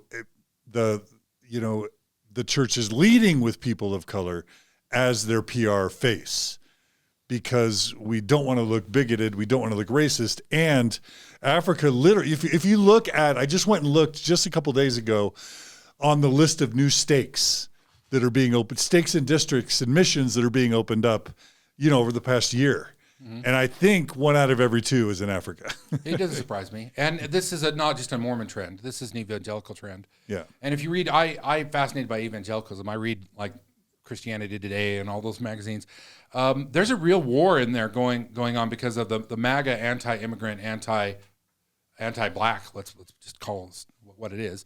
But they're huge missionary outlets. So the churches themselves are in huge disarray, fighting this America First, American exceptionalism movement that characterizes most of the big Christianity movements, like Mormonism and evangelicalism in the United States today, in juxtaposing of what they're trying to do in Africa as they're trying to get more and more people to not become statistically irrelevant. Yeah, I would say I'll believe that the church really thinks differently when they start building out Africa the way they built out Utah. In Utah, there are parks and schools and colleges and elementary schools and baseball diamonds and campgrounds. They did that in Mexico. They built entire schools that were all built by the church. Schools. Yeah, the church has hundreds of billions of dollars sitting in the bank. Go to places in Africa and just start building out their infrastructure. Build wells, build parks, build schools. Then I'll believe you. Just you don't have to do anything special. Do what you did for the people you thought were the righteous select few. Yeah. Yeah, and I was told I had I have lots of sources at church headquarters, but I had one particularly high-placed source until recently, and he told me that when the church realized they really had to invest in Africa, they experimented with a new model, which is to tell the leaders in Africa, you can keep the tithing you collect, but we're not going to be giving you anything. So local leaders, keep your tithing, but whatever gets built, whatever resources, whatever infrastructure gets built for the African saints, you've got to generate that yourself. It's not going to be coming from church headquarters. Well, that's a reaction I wish I could remember, as a sociologist at BYU during the big purge in the early 90s, he had done research to show that the church ran all of its programs net positive. So it didn't matter how poor you were, the church never gave more to that area. So if Argentina always gave money to Salt Lake City, never the reverse. So Salt Lake would put money in, but it was always, and I think he was excommunicated for that research. Yeah, but so they waited 20 years and now they dealt with it. Yeah. David Knowlton? Was that David Knowlton? Maybe, I can't remember. Okay. So really quickly, I don't know if this is the time to do it, but I want to talk to you about the modern apologetic response to what you're saying. Is this the point, or do we wait? Sure, but I think I want to make one more stuff, because you brought it up with politics. I'm not a Democrat. As a matter of fact, I have to apologize. I waited till the end of this. Sometimes I say things on podcasts, and I sit and think about them for a while. Last time on the podcast, we were going off on something economically, and I said, I'm not a socialist. And I don't know why I said that. I've been thinking about it quite a lot since then. I am actually a socialist, meaning I believe that the means of production should be owned by the people collectively and not controlled by a capitalist. So that, by definition, makes me a socialist. So, but I am not. These problems that I'm pointing out in the Republican Party, they have surfaced in the Democratic Party. They have surfaced in every political movement. What we're seeing is a problem of weaponized ignorance, and I think that is a hallmark of human existence. Yeah. So I think the things that are happening right now are not new, but they're happening to us right now. But it has nothing to do with a conservative political divide. In fact, I see the MAGA folks who make me mad, but they are. If you go to MAGA country, it's impoverished. It's been systematically dismantled. The capitalistic system of setting up big shops, building towns around it, auto factories, busting the unions, moving it out of thing, has left America decimated. And so I'm more of a leftist, of course, but I see brotherhood, sisterhood with those on the MAGA side. We need to figure out we're focused on each other. It's the wrong problem. The problem is these institutions that make a great deal of money off of fomenting hate and discord and all that Are kind you of stuff. blaming Jeffrey Bezos, basically? Is that what you're doing? Bezos is a high level. Bezos, yeah, he's as bad as they come. He's Alexander. He's not a good man. Okay, so I just this week had breakfast with let's just say a family member of a top leader of the church, and this person's still a believer, and I can imagine what he would say to this entire argument. And let me just tell you a couple things that I think he would say. He would say, and write these down, or I want to make sure you can remember these. I can write them down. Pen. I'll write them down, John. Okay. So one is, here are some of the modern 21st century responses. One is that we all see through a glass darkly, and that prophets are no exception. So they're going to say that prophets, seers, and revelators, it's not as binary as you say, John Larsen. It's not, it's all right or it's all wrong. It's not the calculator. They're going to say, yeah, well, a calculator that calculates 99% of the time right is still valuable because 99% of the time you're going to get the right answer. Yes, occasionally you'll build something that breaks or has problems, but it's better to have a calculator that works 99% of the time than no calculator, or a calculator that works 50% of the time. So they're going to say, I don't believe the church was right 99% of the time. It's more like 20%, but okay. Point okay. taken. So one is they're going to say we all see through a glass darkly. Two, they're going to say this includes prophets, seers, and revelators. And they're even going to, like I mentioned previously, they're going to say Moroni and Benjamin and Mosiah, they got it wrong too. And so they're going to even say scriptures aren't really the word of God. Scriptures are just people who are flawed prophets, seers, and revelators doing their best to write down what they understand to be God's will, but they're going to be as biased as anyone to have infused within Scripture their own biases and problems. And then they're going to say you've got the additional problem of Joseph Smith having to translate this stuff. So then you get Joseph Smith's bias on top of that. And then we bring to our own biases the reading. So they're basically going to say, you have been set up for failure. I can hear Patrick Mason and Terrell Givens and Richard Bushman and Spencer Fluman all saying this. They're going to say, you, John Larsen, me, John DeLynn, you, Carah Burrell, you were sold an unsustainable. Richard Bushman admitted it. He said the predominant narrative is untrue and it's unsustainable. But they would say that's just humanity. That's life. They're going to say that, yes, Joseph F. Smith and Joseph Fielding Smith and Bruce R. McConkie and Ezra Benson, they made a lot of mistakes and infused, Brigham Young, even Joseph Smith, infused a lot of their own biases into what they taught us. Some of that's on us for not seeing, for not having our own connection with God and the divine. And some of that's on them, but they're going to be held accountable for the ways that they got it wrong. But if you're expecting prophets, seers, revelators, and even Scripture to be flawless, unfortunately, you believed an unsustainable version of Mormonism, and it's not totally your fault, but we're all flawed. And, but the new way, the 21st century way to be a Mormon is to cut everybody slack. Mosiah was doing the best he could. Nephi was doing the best he could. Abraham was doing the best he could. Moses was doing the best he could. Everyone's seeing through a glass darkly, including you, John Larsen. Don't be a hypocrite. You see through a glass darkly too. So let's cut everyone a break. Let's cut Joseph a break. Let's cut everybody a break.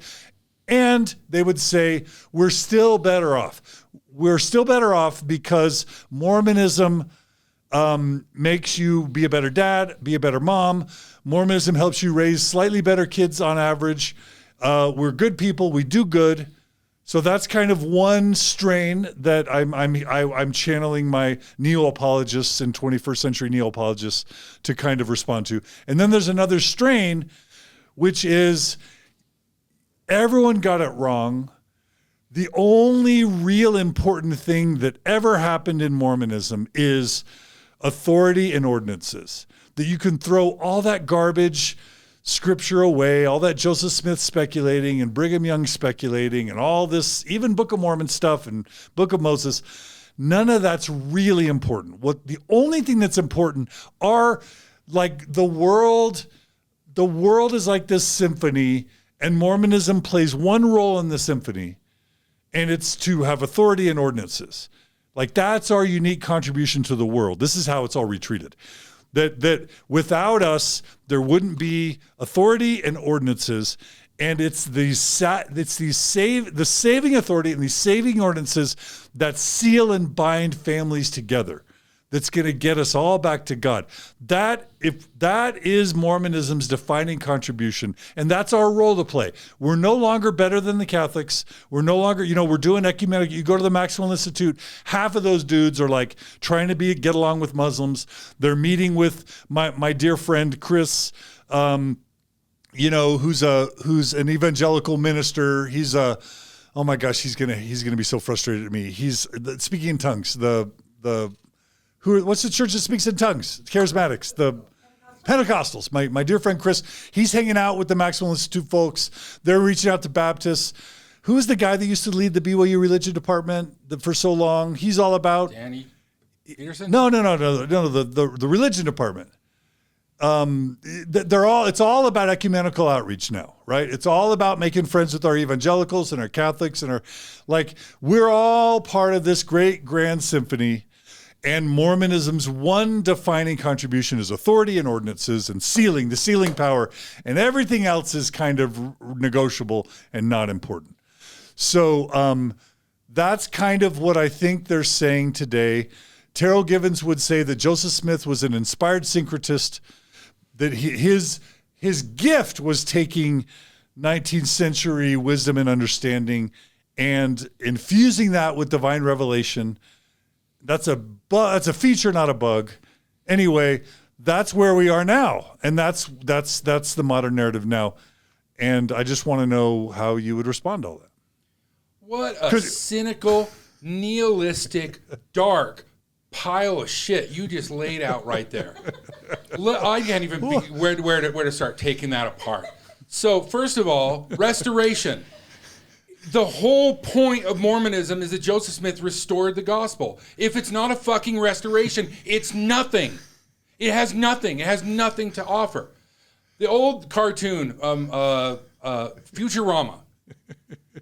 Futurama, there was an episode where they go into the sewer where people live. And then in that episode, they go to the under sewer where people live underneath the sewer. And one of the sewer dwellers says, well, how do we know that you're not just in a sewer? That even though that you're on the top, you're just in another sewer, and there's another on top up there. And the surface dwellers, of course, say, no, we know.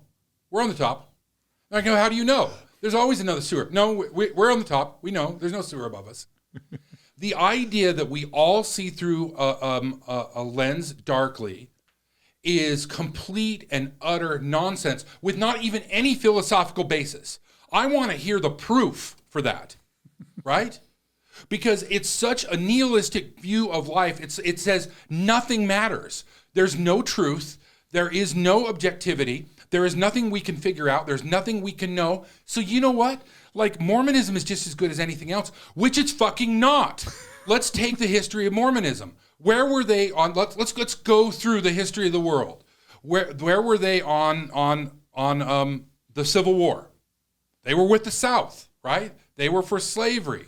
Where were they with the Vietnam War? They were for it. BYU is the only academic institution that had a pro-Vietnam War rally, right?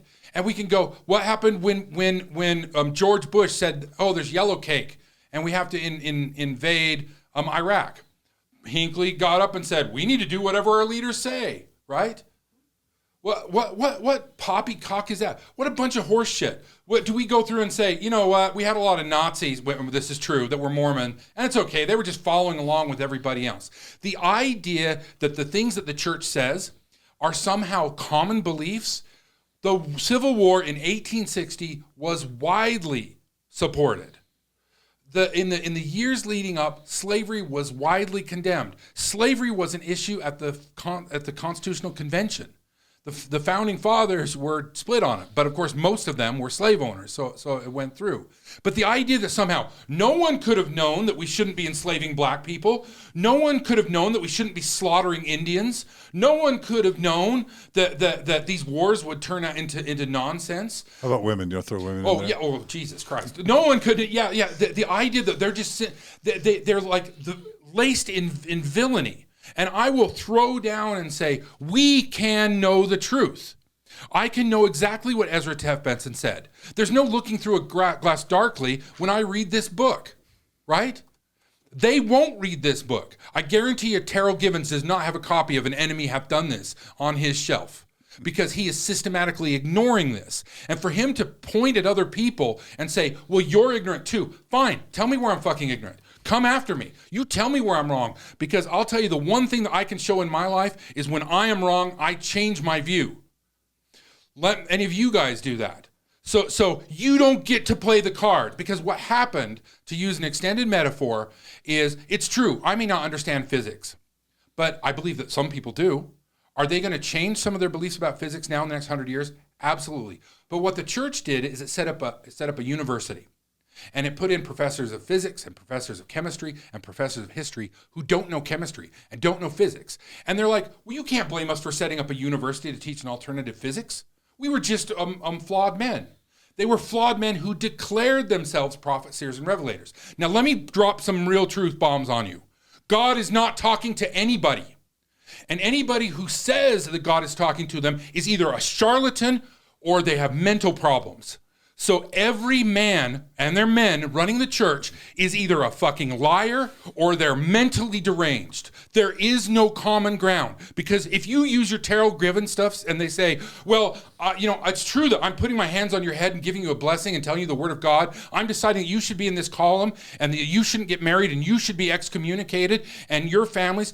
Because this idea that Mormons are ecumenical, you're talking about one of the old guard of the ex-Mormons. What a load of shit. What they do to families today is despicable. Today, there are still people being excommunicated. Today, there are still people being shamed. There's a reason why we're the fourth highest youth suicide rate. It's because directly of the teachings of the Mormons. And these guys saying, we couldn't know any better. We couldn't know, we couldn't absolutely know that we weren't getting revelation from God. You look at the revelations given by these people that they honor, they build statues, and they are wrong, and they're flat wrong. This is not we're just the same as everybody else organization. It's like the NBA and the Lakers are like serial killers. And they're like, well, that's just our interpretation of basketball. I know we're out killing people, but we're just trying to play a game like everybody else. You're not trying to play a game like everybody else. When you declare that you're a prophet, seer, and revelator, and there's revelation, and your restoration, you're saying we are the top of the pile. We are better than the Catholics, we're better than the Protestants, we're better than the blacks, we're better than women. We are God's elect chosen people. And we can bring Carolyn Pearson's plays in here to show that Mormons believe that they are better than everybody else. And this is fed directly into the kind of revolutionary behavior. That we have insurrections on our soil that have been led and guided by Mormons, by the Bundys and by others. They are all over this. And they are all over the Trump people, and they're all over that they do not get to claim innocence. We're all flawed. I'll buy that. I don't buy the fact that we're all biased. Some of us are, and it's really hard to recognize your bias, but there are plenty of unbiased people out there on issues. We're not all equally biased. We're not all equally biased. Yeah. And the one thing is if they just said, guys, we're so sorry. We're just Christians trying to make our way. All this was a bunch of horse shit. We're just going to go back home and try to help our families and try to help everybody. Bravo. But they're not doing that. They are building temples, expensive temples, at an accelerating rate. They are still demanding large amounts of money that the people cannot afford. 45% of Americans have significant credit card debt, right? The economic peril of this country, and meanwhile, they sit on hundreds of billions of dollars. They spend money just like any other despotic religion that they called the whore of Babylon in the past. They have no moral grounds. The problem is Mormonism pointed its fingers at everybody, including yours truly, including John, including the Catholic Church, including the blacks, including the Chinese. They told you why everybody's fucked up, but they are not. They can't just say everybody's biased. Jesus Christ, bring one of those guys in with me. Let me have a talk with them. These guys need a spanking out behind the woodshed. It embarrasses me that people of their stature and their knowledge are saying such things. Is that an adequate response, John? Love it. Carah, what do you think? Yeah, I think that's part of one of the biggest shelf breakers that I had was realizing first of all, it's just an ignorance to history is what I had, is I didn't realize how bad it is. I didn't realize how bad it was. And then I start to put together the pieces that what faith should I have? What confidence do I have if we have proof that they are inept and that they are constantly changing and swaying when the people get loud enough? It's not usually a top-down thing. So where is my faith in these men coming from? What confidence do I have when they have a proven track record like this? That was probably one of my biggest final shelf breakers when I pieced those things together. And then to your other points about the externalities of these teachings. These don't just go away after these men die. If they don't get corrected, they still exist in the milieu of Mormonism. They are still present in Sunday school. They still get taught by grandpas down to their sons. And so unless the church, you have, how many 12 hours of conference? How many hours of conference do you have where they're not saying these corrections? They're not saying, when people are in my family, not letting gay people come, my own family members can't come over for Christmas dinner because they are transgender or gay. Wouldn't that be great if there were things in the church saying like, if you have been discriminated in this exact way, that was wrong, and I want to make sure all the members know that we're going to correct this. We're never going to act like that again. But they don't. Hey, we know that all men aren't perfect. So here's a hotline. If you see your bishop do something that is really bad, just call this number. You try to find that number. That number does not exist.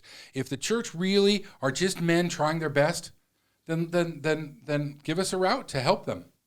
There's no help. They don't want your opinion. I was reading today about Governor Cox and COVID, and and I hear he's a great guy, and so I don't mean to be bagging on him, but it's been in the news lately that he's asked the citizens of Utah to pray for moisture because there's a drought, and he believes as a believing governor, he believes that invoking, God's power within his citizenry is a responsible thing to do, whatever. But I was thinking about the COVID response because COVID's kind of making a comeback right now in southern Utah, especially as there's new variants. It's growing at a geometric rate as we talk right now. As there's new variants of the virus. Mm-hmm. And it's there's a big chunk of Utah that isn't vaccinated. And guess who it is? It's not the liberals in Salt Lake City and Park City that aren't getting vaccinated for the most part. It's the most Orthodox Mormons down in, Washington County and Utah County and other places. And I just thought to myself, priorities, like what matters in life, right? What really matters? The brethren can get people to wear a certain set of underwear. They can get people to care about all sorts of things. Why wouldn't the brethren with their power, with their influence, say to all Mormons, we have received a revelation from God, everybody needs to get vaccinated immediately? If they did that, the entire state almost would be vaccinated within a week. Am I wrong? No, they would. I think the church would split. I think there's enough people. You're telling me why they don't say that, right? They're scared. Yeah, You're exactly right. You're saying why they don't say that, but I'm just saying they should say that, and they could say that, and if they did say that, it would transform the state. But they don't say that because they'd rather say don't get 2 ear piercings, right? Because that's what really matters, right? Yeah, it's a huge vacating of what should be a moral responsibility. Yeah, I mean they're in a tight spot. The church systematically has been choosing leadership who don't know anything about Mormon doctrine. They really are. They're apologists who could contend toe to toe with some asshole like me, but they couldn't. The brethren can't. They don't know what's there. They don't know what to do. It's clear. Read the opinion page. Read how Deseret News is trying to shape the narrative. The church is in a spot of their own design, and they need to just fold. They need to say this is all crap. Let me ask you another follow-up question, if that's okay. Sure. So recently, one of the things I used to love most about Mormon stories, and I was most proud of, was that I could get a Richard Bushman or Terrell and Fiona Gibbons or even a Daniel Peterson to come on Mormon Stories. Once I really came out in favor of same-sex marriage, which was actually a year and a half before I was excommunicated, that all stopped. Right. And once I started really getting critical of the brethren, and I got critical of the church and the brethren because I was seeing too much carnage, and I felt like I was complicit. If I was staying active in the church, raising my kids in the church, and then just staying silent, at some point I'm just like, my moral conscience would not let me hold back anymore. So I started getting really vocal and critical starting in 2013. Then by 2015, I'm excommunicated. So starting with my TED Talk, Terrell and Fiona wouldn't come on. People like Richard Bushman wouldn't come on anymore. But that has made me really sad because it was part of my strategy. It was part of my commitment to always show both sides. So it's really festered in me, and because I respect these people. I've met Richard Bushman. I had lunch with them. I've met Patrick Mason. I love the guy. I've met Terrell and Fiona. I helped them become what they are now by bringing them on Mormon Stories multiple times. Before I brought Terrell Givens on Mormon Stories, there's several books of Terrell Givens that Deseret Book wouldn't even cover. Now he's running the Maxwell Institute, in effect. So anyway, I'm sad about all this. I've been festering about it. And then recently I've just decided I'm going to just monologue. I'm going to bring them on by, I get a Patrick Mason fireside that's leaked to me. And so I monologue to Patrick Mason because he won't come on Mormon Stories. And I did that recently with Richard Bushman because he makes this quote, like the church's leading historian makes this earth-shattering quote in 2000 whatever, saying that the predominant narrative is false and the brethren have been advancing a false narrative for 100 plus years, and still no one knows about it. So I did a monologue about Richard Bushman, and then recently I did one about Terrell Givens, and of course the Givens are upset about that. But I just wanted to ask you your take on neo-apologists now. So we don't really have Daniel Peterson to beat up anymore, Louis Midgley, because they're literally irrelevant. Like nobody cares about what Daniel Peterson or Louis Midgley, I mean, maybe 12 people, but very few people care about these dudes anymore, which is weird because they were titans in the day and now they're just completely irrelevant. But they've all been replaced with Fluman, Mason, Givens, Bushman, neo-apologists.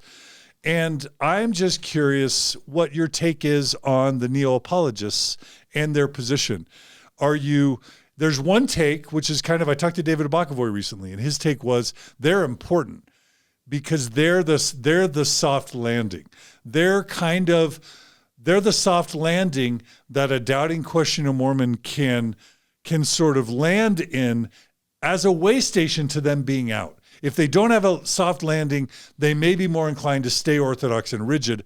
But if they can dip their toe into Givens and Bushman and Mason and Fluman Mormonism, then they can sort of start stepping away from orthodoxy, and then that becomes a slippery slope to them eventually leaving. So that's one argument. And if you want to see Mormonism be less racist, less sexist, less homophobic, you want progressives in there who have the ear of the brethren, who have influence, who are going to be slowly taking the church in less of a racist, sexist, homophobic, and more of an honest direction.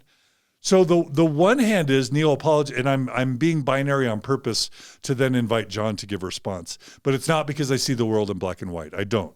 That's a trait of a cult, frankly.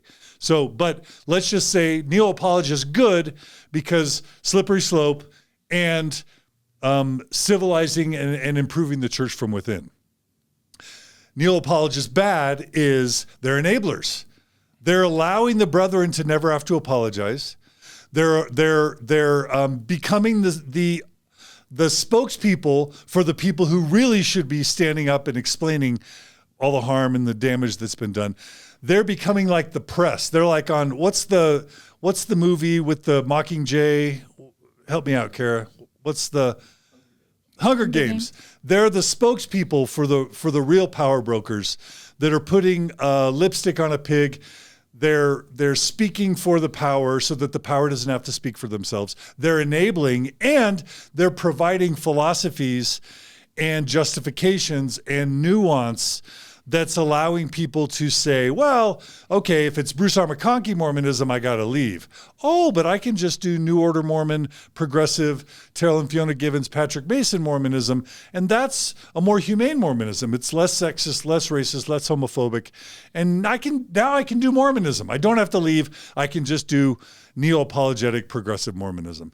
So in that sense, they're enabling people to stay. So those are two options, and I just wanted to float both of those by you, and also invite you to give any nuance you want in between. Well, and I'll kind of go back and somewhat reverse.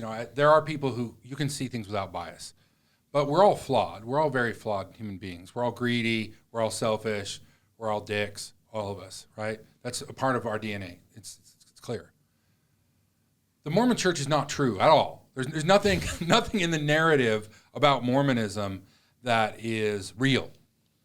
And the things that people cite that are the good things, families are forever and community service, find any of this in Mormon scripture. It ain't there.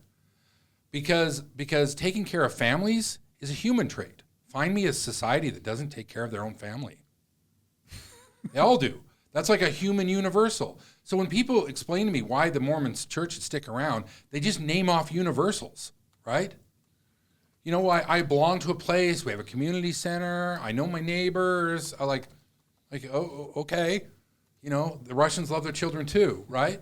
So the problem, it's the same capitalistic problem. What does ExxonMobil do? ExxonMobil makes money for its shareholders. That's what the system does. I'm not saying anything radical. That's what capitalism is. It creates capital for the capitalists, the shareholders. ExxonMobil has no morals. It will mine oil. It will extract oil when oil makes money for their shareholders. If it stops making money for their shareholders, they will switch and do something else. So if you understand ExxonMobil and Nestle and PepsiCo and all these things, they are there to create wealth. That's what these organizations do. They sell Pepsi water because it makes a lot of money. It's not because they believe strongly in the healing power of carbonated soda. It is because it makes money. Let's be honest. Let's be clear. Let's be realistic. That's the system. That's the way it's designed. Nobody really has any truck with that. What does the Mormon Church do? That's the $64,000 question. And it seems to exist basically to create power and wealth, like every other human institution, right? So these guys are doing this apologetics. They had really gotten good at controlling critics up until about 1996. And then for the first 20 years of the 21st century, they lost control of the narrative from jerks like you and me, right? That they couldn't control things. So they created these new, you're asking why these apologists. They've created a new set of apologists. Just like all the policy wonks, all the Republicans who really knew conservative theory and would argue from a point of view. George Will, Bill Kristol. Yeah. People. They've all retired. William Buckley. Or they're dead. They're gone, right? The face of the Republican Party now is not, there's not really and I'm using this just as a parallel. It's not really, it's hard to understand what they believe. In fact, for the first time in 2020, they didn't even come up with a platform. Mormon Church is in the same boat. It's an institution that is highly successful in American system. Like for example, if you and I fall on the skids and we need to get food stamps, we have to go through all this sort of hullabaloo. Well, they've set up their own parallel food stamp program where you can get food from the church really quickly, but on their terms, and they can make the terms whatever they want. They don't pay taxes on any of their properties.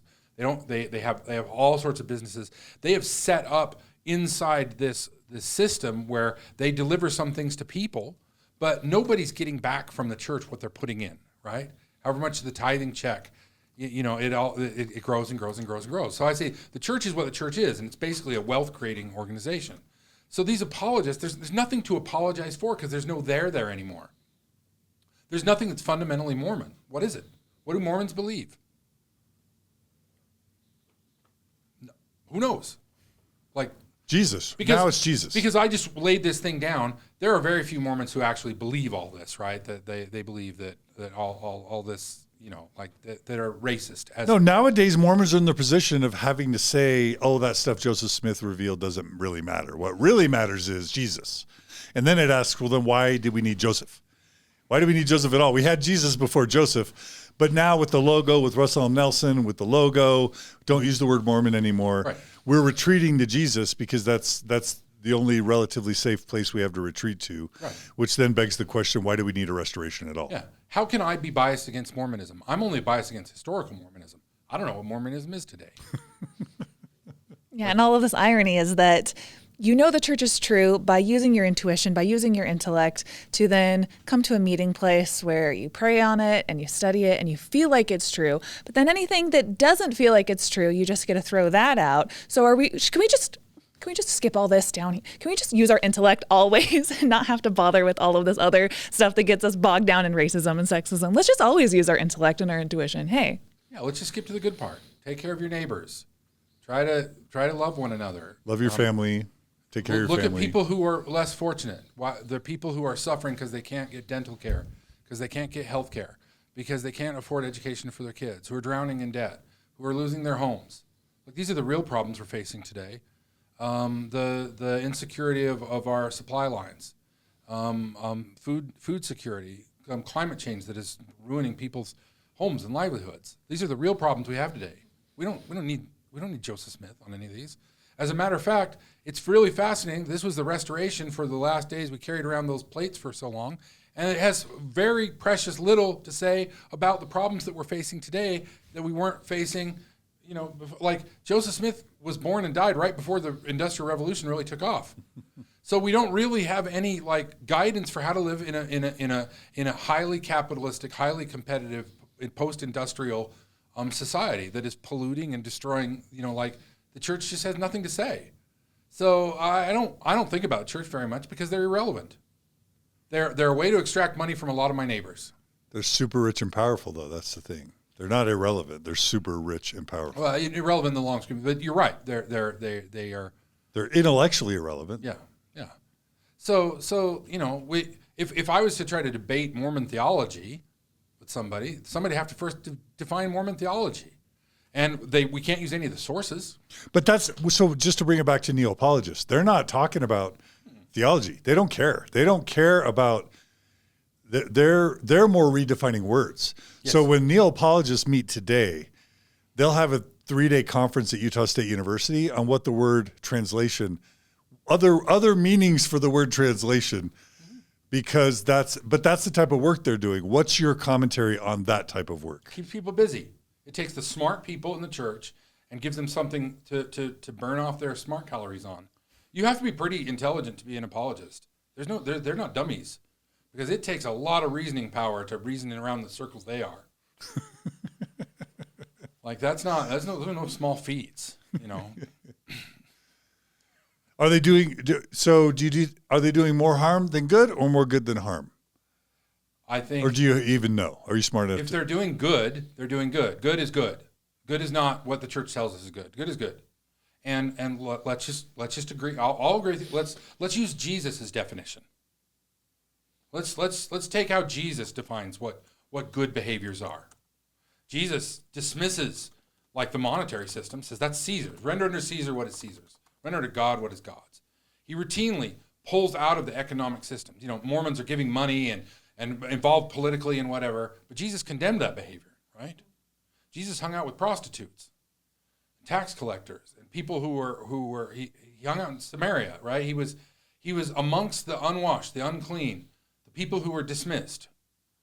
Where would Jesus be today? I'm not a Christian, so I can't say, but I don't think he'd be in a megachurch. I think he'd be feeding the poor. City Creek? Would he be at City Creek? Just to get his posh new leather bag, but no, we know what good is, and it's just, to me, they're participating in a great big exercise of futility. They're playing a warped Dungeons and Dragons game that's not fun for anybody. Just stop playing the game. Yeah. And that's why I'm torn, because I love these people. I love Patrick Mason. They're my people. I'm here. I'm suffering. I live in Salt Lake City. As the Mormons go, so go I. Yeah, right? Yeah. Yes, I'm tethered to them, and there's a lot of good. I don't spend a lot of time attacking the Mormon people. Mormon people, by and large, are just like every other people, like MAGA people, like QAnon people. They're people trying to make sense of a confusing world, and trying to bring order to chaos and trying to solve the problems of humanity. And I think ultimately that's what Mormons are trying to do, and probably a lot of the Mormon leadership, but they get compromised but to get there. They make compromises, they tell white lies, they cover up, they obscure till the point when they claim, like I ranted at before, as soon as they claim they're prophets, seers, and revelators, they're done in my book. They're done. They have no credibility. Minute you say God tells you what your thoughts are, you're out. Seriously. Yeah. I think it should be illegal. It's insanity. It literally is insanity or manipulative. I wasn't kidding. Now I'm not talking about the standard person who feels like, you know what? I just felt like I should bring a can of peaches over to my neighbor. I just had this feeling. That feeling, lean into that one. If it's telling you to do good things, but if it's telling you, you know what? I feel like I need to burn a swastika in my neighbor's lawn. Think about that one again. You know, it's what Plato told us. What is good, Phaedrus? Need anybody tell us these things? We know what's good. What's good is that people don't suffer. What's good is that people just here. I'll give you the new world religion from John's lips to your ears. Do less harm. Take everything you do and tweak it in a way so it hurts fewer people, hurts fewer animals, hurts fewer things in the earth. Do that. You don't need anything else. Do less harm.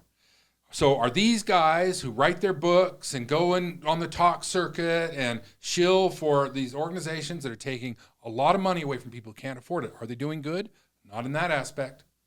If they encourage these people to give money to the church that's wasted on fine imported Corinthian marble or whatever, chandeliers rather than and helping rugs and the people in this city who go to that church live a better life, they're villains. I don't know any other way to define villainy. Disney defines it that way in every movie, right? So if you're an organization that's extracting money from poor people, you're probably a villain. You're probably one of the baddies. Yeah. Yeah. I hate to be so blunt, but the world is in a spot right now. We talked about this last time. It is 100 degrees every day. I'm just working to keep my animals alive right now. And we don't know if we're in a drought.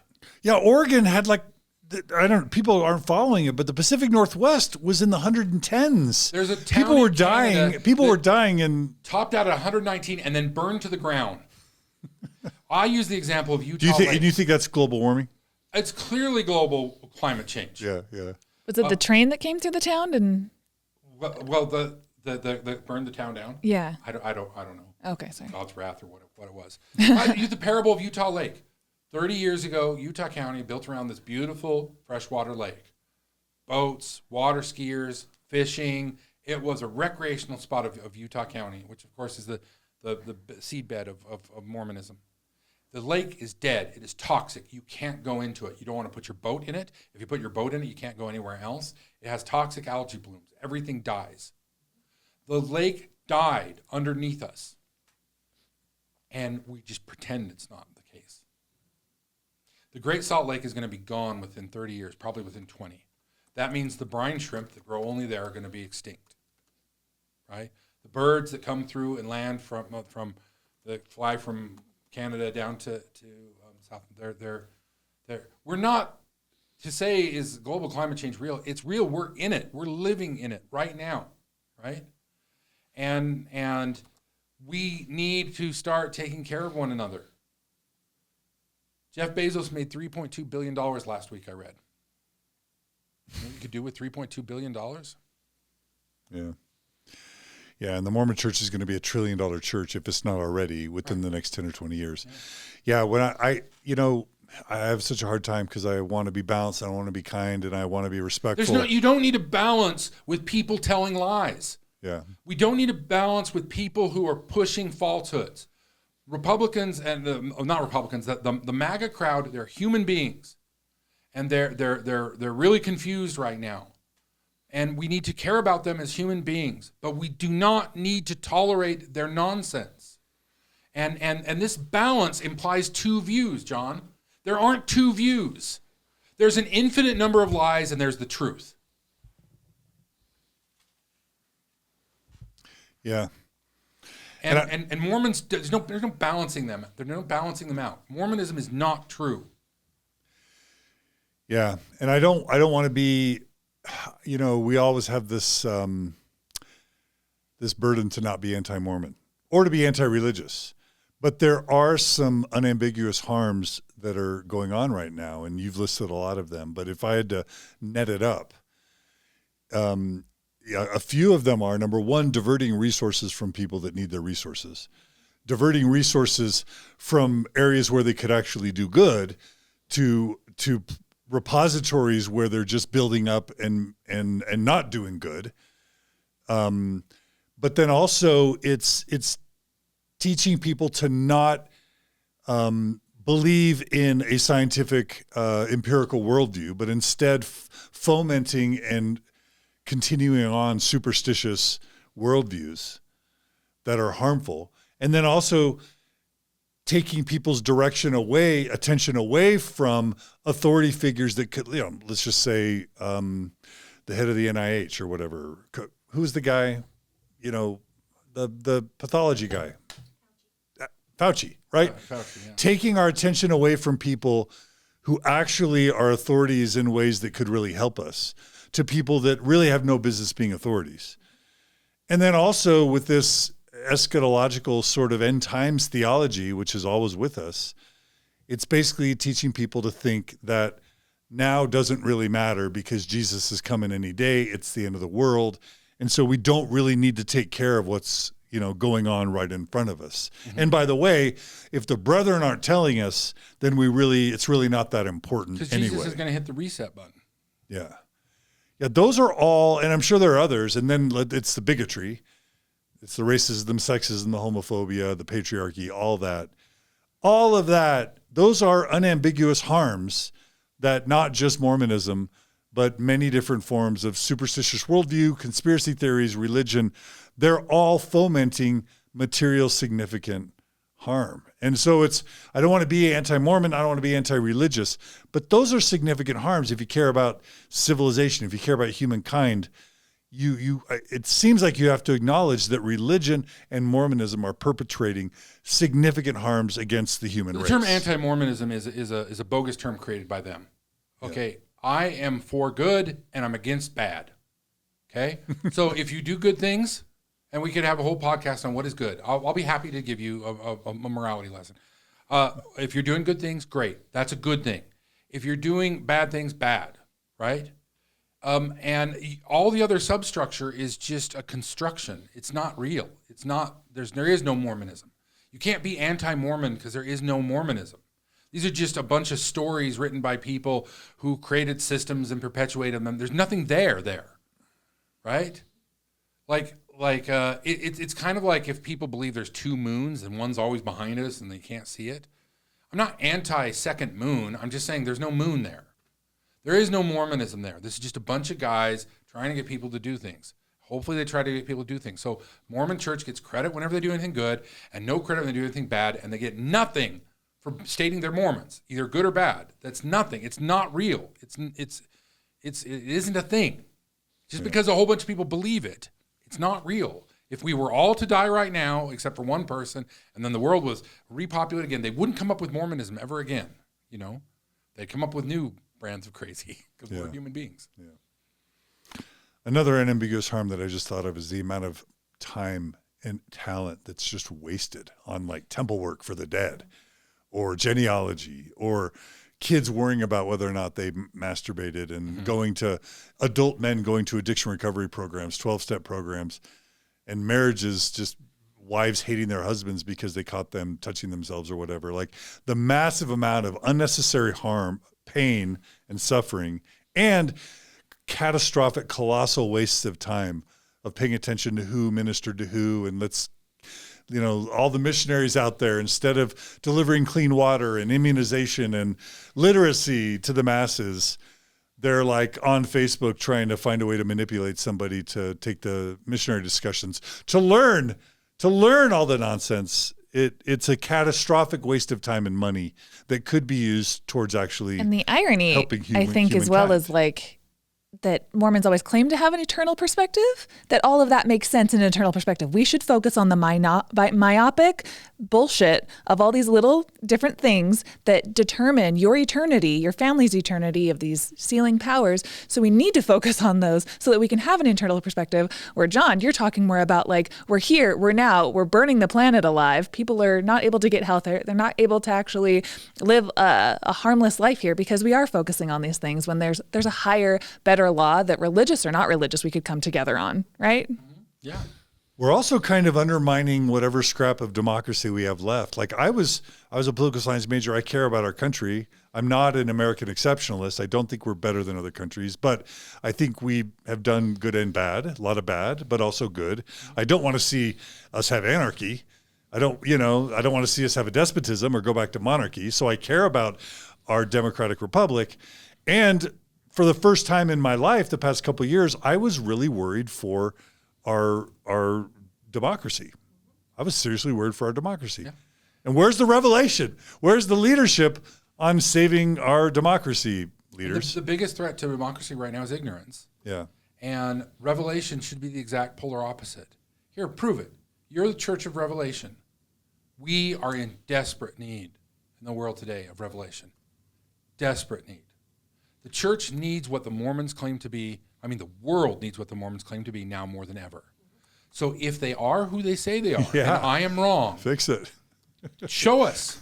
Prove me wrong. You can prove me wrong easy. I will meet the prophet on a hill with our two pyres of fire.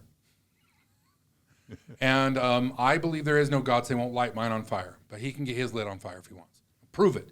Show us. Help us. Help the world. Do it. Mormons, step up. Yeah, be Don't a prophet. just do it for yourselves.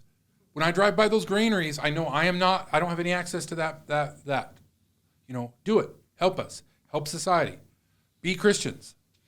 Yeah, so the solution seems painfully easy. Like everybody born on this world deserves to have a decent life, deserves to not be hungry, deserves to not be subjected to malaria, deserves to have education. They don't have to have a grand life, but everybody should have, we talk about working wage, or can we go beyond that and say every person should have a decent life? Healthcare, education, the basics. Shelter, food. Yeah.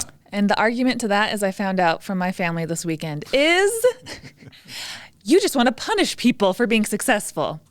And there is, they actually said, you just want to punish people for having good ideas. And I said to that, exploiting people isn't a good idea, quote unquote. So there's ways to get all of these things, and it's not this either and or that we have to punish one to give to others. There's absolutely diplomatic, beautiful ways to go about this, and I would hope it's from the Christians who, saw Jesus throwing over the table, who saw Jesus dining with the prostitutes. I hope in my heart of hearts as an atheist that it is the Christians who are like, okay, let's cherry pick the best version of Jesus to give people the best quality of life. Like that's what, when I die as a Christian, I want people to know that's what I stood for. But I'm not a Christian. I'll just do it in my own humanist way.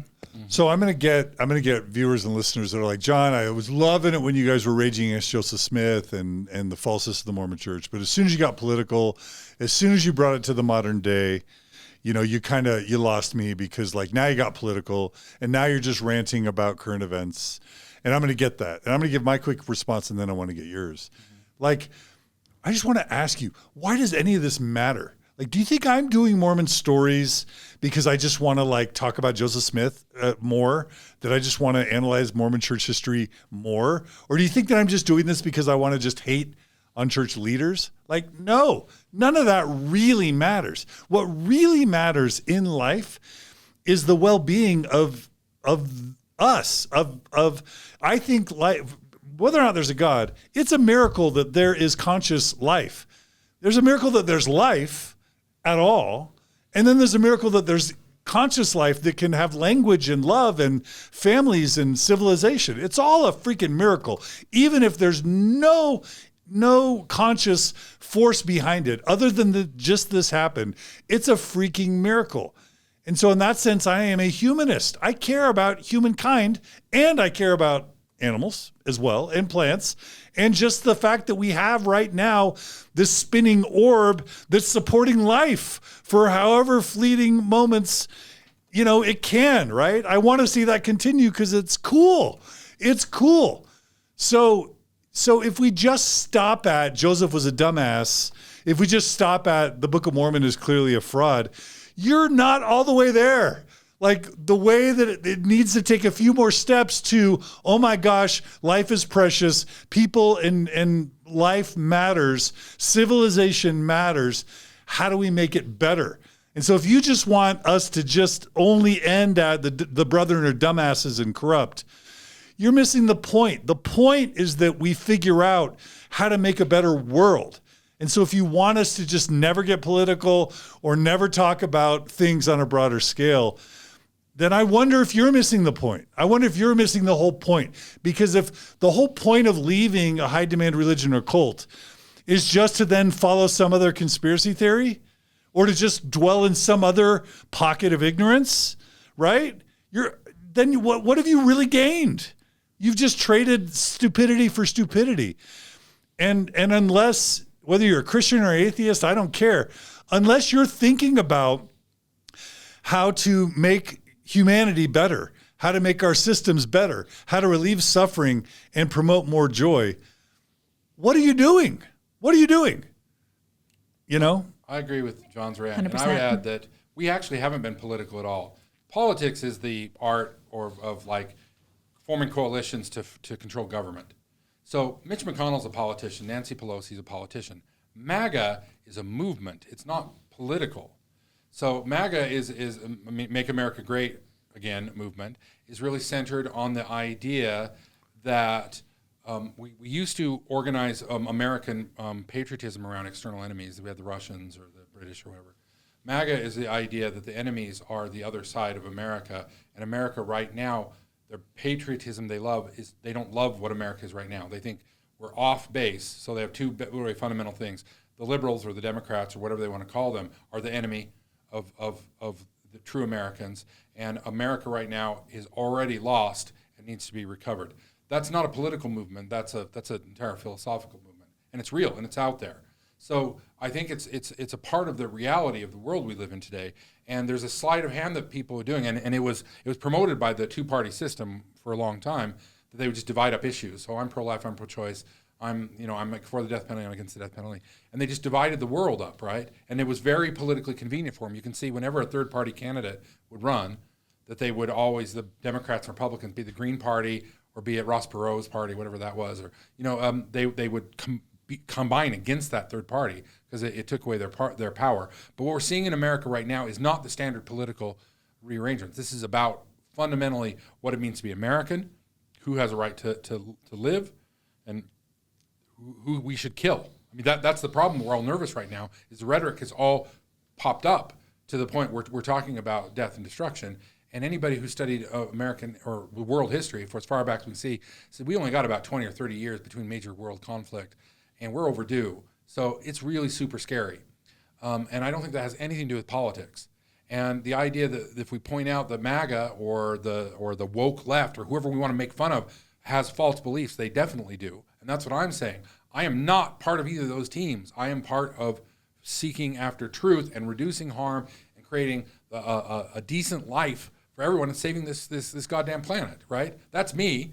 And I hate the Democrats as much as I hate the Republicans, but there's some things right now that we really need to be aware of, and they affect everything. And I keep coming on your podcast pointing out the connections between Mormonism and QAnon. That's not because I don't like right-wingers.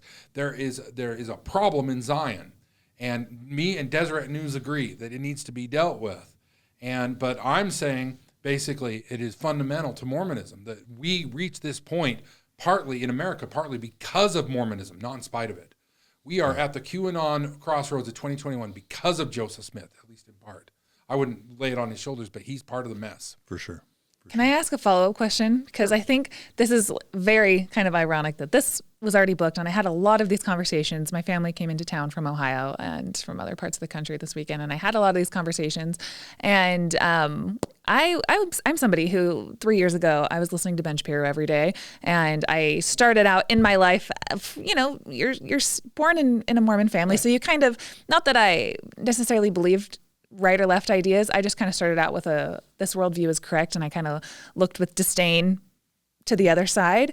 And so as somebody who kind of espoused a lot of these ideas or conspiracies or I would call myself like a reactionary rightist like a couple of years ago. And my deconstruction from being conservative kind of also came in line with Mormonism. So what I wanted to ask you was, what is the foundation? Because somebody in my family that is religious and pro-MAGA this weekend does not understand what I do for Mormon Stories, does not understand why we talk about Mormonism. And they said to me, I don't understand what you're doing here. What are you doing with your life? Mormons are good people. They're salt of the earth people. They're some of the best people, and they don't need to be cured. And I thought that was a weird way to look at it. Do you think that people would look at this discussion and think that we're trying to cure Mormonism, or are we just trying to, what are we really trying to do here with all of these converging ideas? It's a great question. They would see that we're trying to do violence to Mormonism as a philosophy, which I would say is true. I'm trying to dissuade people from believing in things that aren't true, right? And that does impact. But her premise that Mormons are good people, that's kind of what we talked about here. That's what perpetuated the racism, right? Because we're the elect, we're the elite. Mormons, and the same thing happens with American jingoism.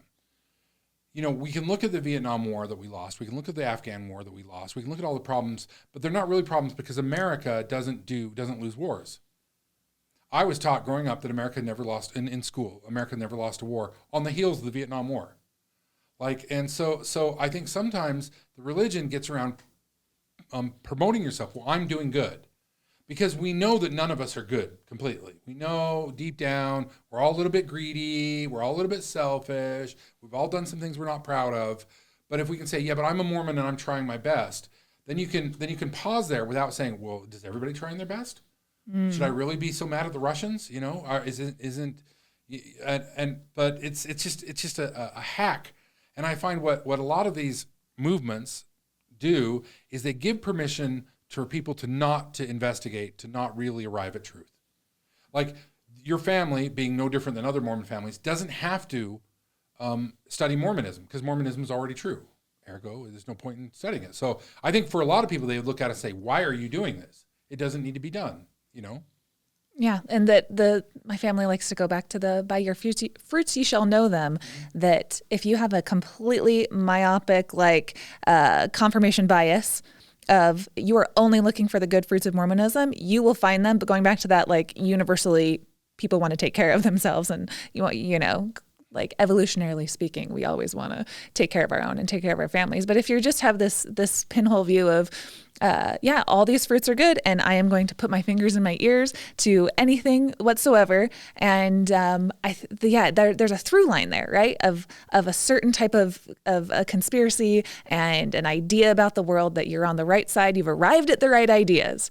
You've arrived where you need to be, and you can have a reaction then to the evil of the world, to the other ideas, to the conspiracies of the world, and you just kind of sit in your little pretty tower that you've arrived. That's the discussions I have in my household, at least. America has invaded a lot of countries. We've blown a lot of people up, innocent people. We've done a lot of harm. And if you can say to yourself, well, America is the divine place, and God set it up this way, and we don't understand the mysteries of God, you can still create a narrative where you're the good guy. I think more than anything, if you want to understand any human being, they have created a narrative in which they're the good guy.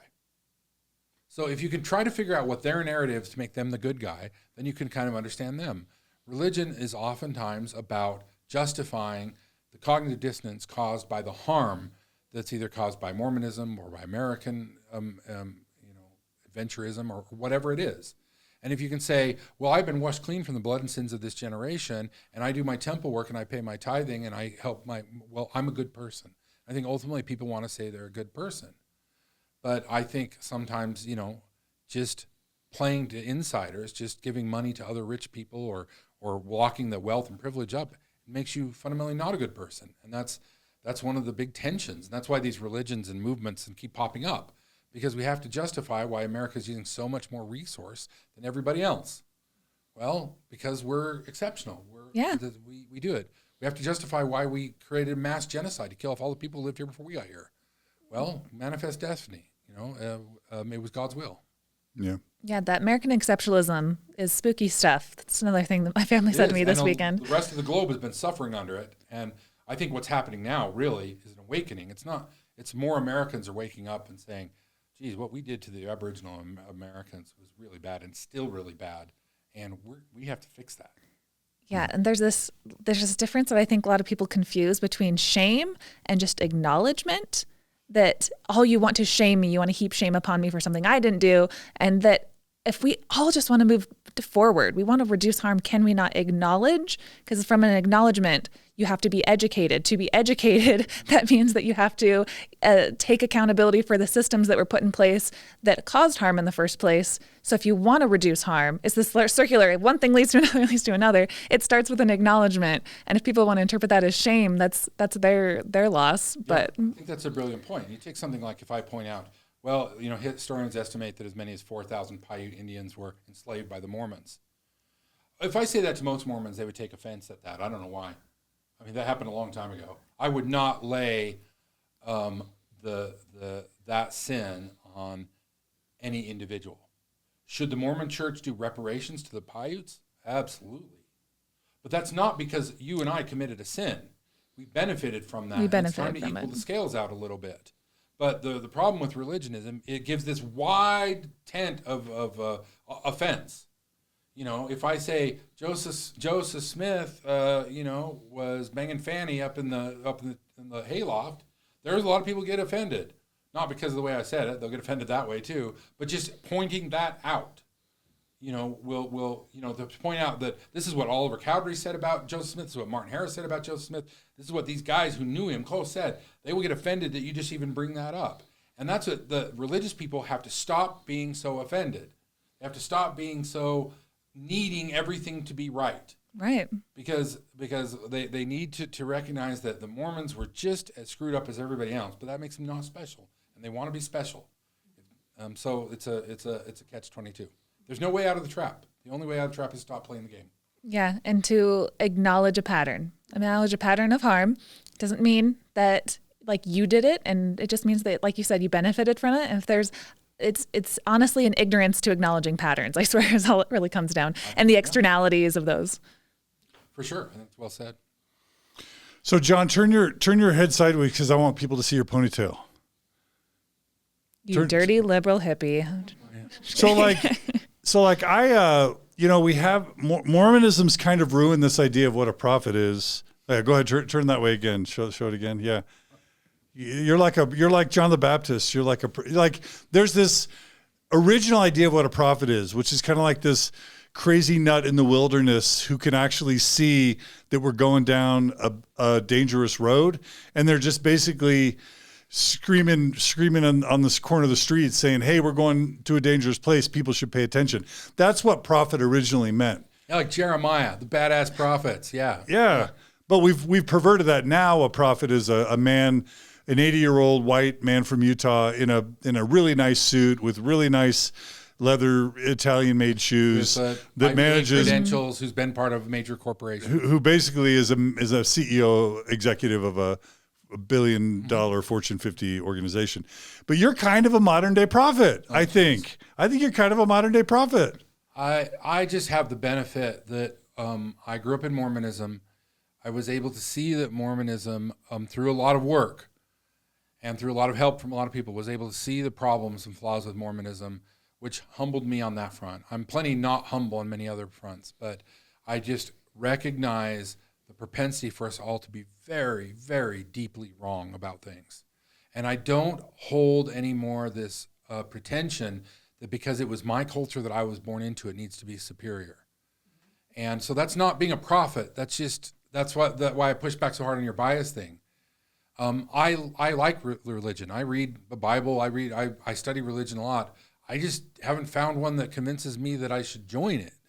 Other than if I had to put anything on my thing, I'd put out as a Buddhist.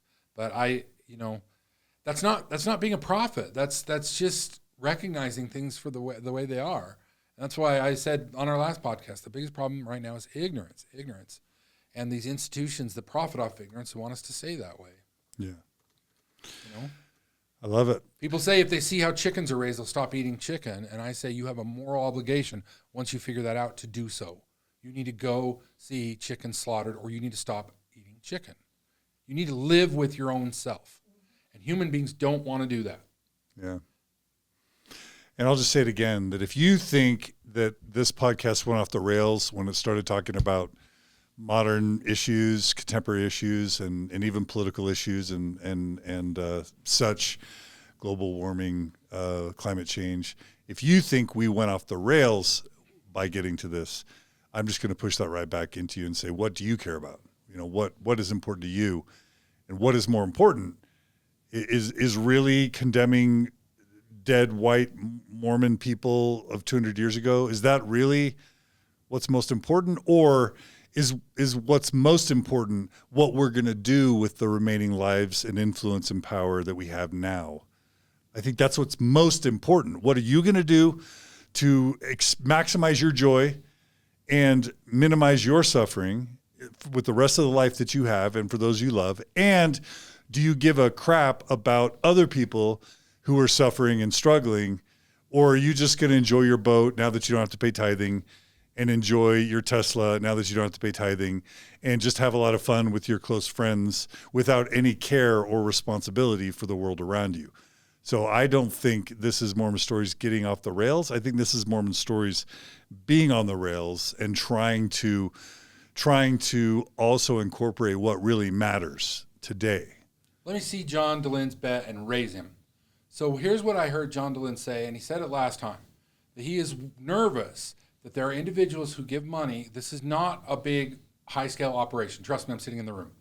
This is, these operations are shoestring, and there is not a lot of wiggle room. And John has legitimate worries that there are political parties who will use their influence, and you can sure as shit bet that's why one of the reasons they give the money to John, because they want John to double think about what he's going to say on this podcast, because he might lose money from influential people.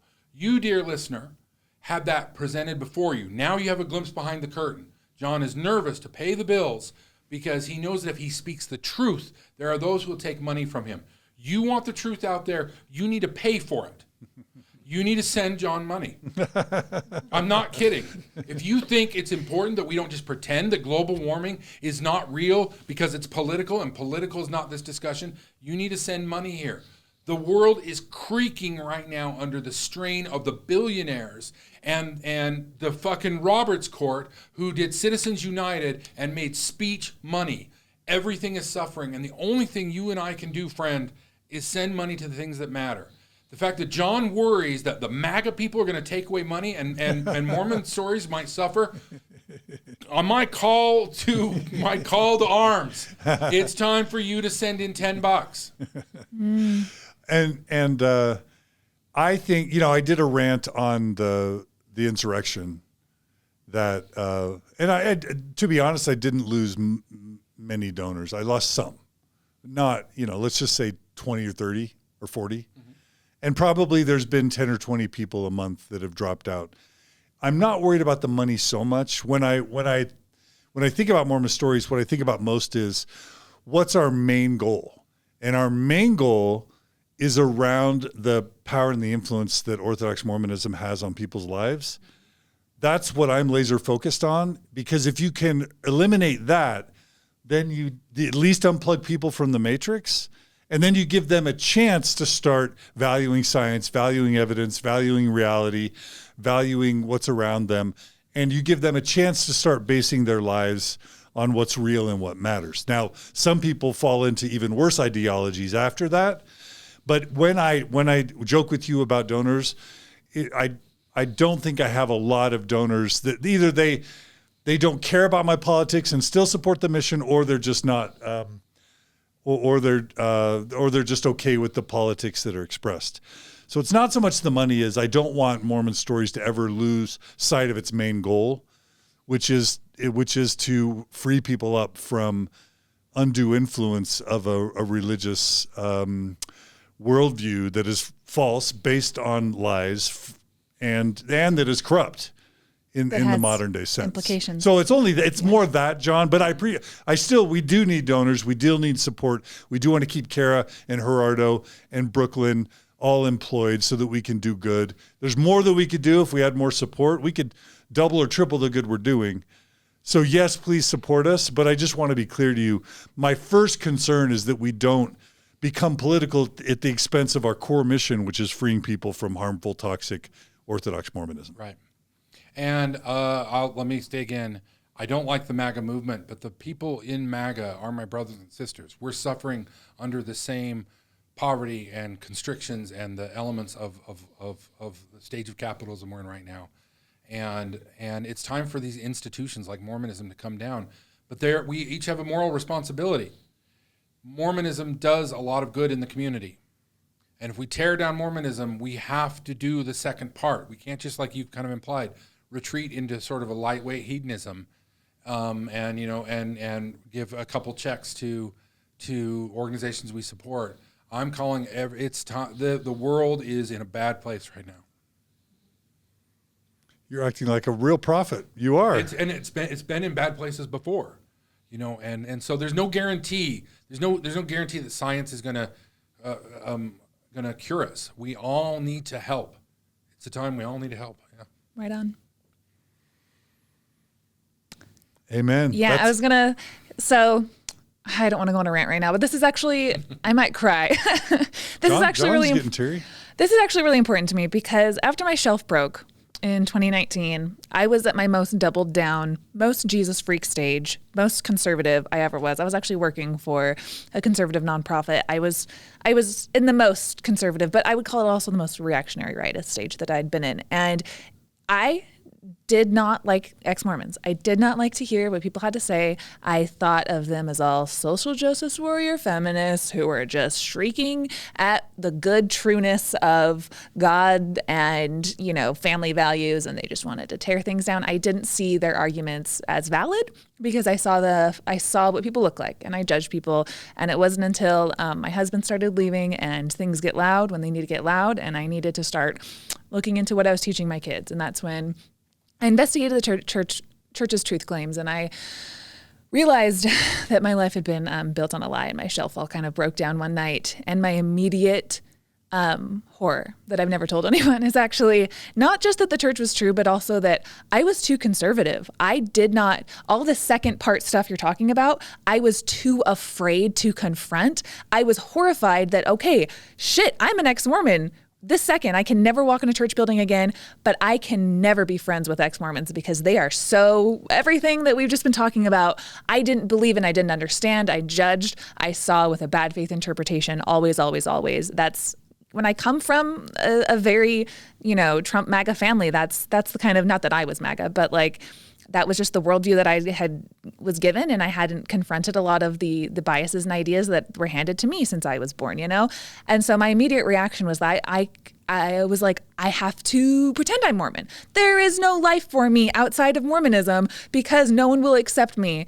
And so my first big complaint was I felt like ex-Mormonism was a cult. I went on Reddit and I felt like everything was LGBT. And I was like, I didn't even know that I didn't know that intersex people were even a thing back then.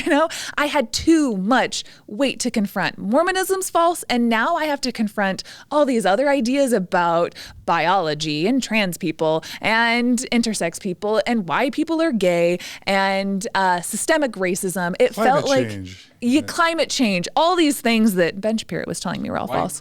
White privilege. Yeah. That was equally as heavy as Mormonism, and I couldn't confront that. So my biggest fear, first of all, and I usually joke around about the name Nuance Ho is just, I try not to see things in black and white. It literally came out of me choosing a screen name when I joined Reddit to join ex-Mormon Reddit because I wanted to, I wish that ex-Mormons would see what infants maybe some people like me were, that I needed so much more nuance on these Mormon topics, that there's two camps. There's the things you were talking about, John, with our mission, of the things that we talk about, the importance of what we do at Mormon Stories. And it can't just come down to these people were assholes. We can't just come down to these people were sexist and racist. It has to have a bigger mission. It has to understand the implications of those things. And I understand that there are two camps of ex-Mormons sometimes. There's the babies like me who could only handle that the shelf was broken. And then there's the moving forward. Then there's the what are the implications of this not being true? We need to unlearn some stuff. We need to attack the system. We need to actually find and our responsibility for being complicit in the system and move forward. Not all ex-Mormons are ready to do both of those things at the same time. Yeah. You have to keep doing that even after you leave the church. Like, we have to keep confronting those systems in our lives. And it's not fun work. We have to keep analyzing our own biases, our own privileges, our own access, and say, why is the world this way? And it's not fun. It's not fun. And like you point out so well, you get thrown into this. And it's like, this is not what any of us choose. The idea that we chose to be ex-Mormons because it was fun. Oh my God. Or to drink beer. Yeah. We did it to drink beer. Yeah. Kimmy said, God bless the person who has the capacity to say I was wrong. And that's a advancement of critical thinking, as I would say. It's like once you start gaining critical thinking skills, you never want to arrive that you've got the right ideas. You want to be in constant pursuit of it. And compliments to you, John, and your team of willing to keep reconfronting. There's a lot of time in our history where you would not have tolerated the stuff I was saying today. And people may not realize it, but you can go from talking to a hostile like me to talking in a very friendly way, because we're all part of a big family, you know, and that's what doesn't always come through is sort of the anger I have directed at the Mormon people because they're my people, right? I don't feel that same kind of anger for Scientologists because they're not my people. And this stuff we're trying to do, it's not easy. It's not easy for anybody. It's not easy for the brethren. It's not easy for you. It's not easy for people walking the line of the church. And the fact that we have to keep reconfronting what it means to be humans, because humans aren't that great, but we have a kernel of greatness in us. There's been a lot of excellent things, and I have to focus on that. Yeah. Well, thank you. So great to have this conversation, and Carah, it's great to have you along as well. My oldest and my child Adrian and I watched a HBO documentary recently called "Exterminate All the Brutes," and it's a brilliant 4-part documentary, 4 hours, and it's about colonialism, and it's about how the Western civilization has been lifted on the backs of oppressing the weaker, not the weaker, but oppressing largely colored, natives in Africa, in India, in the United States. It's really brutal. And this is where it kind of gets really serious, is as much as I love and believe in processing Mormonism and seeing Mormonism for what it is, and then liberating oneself from it.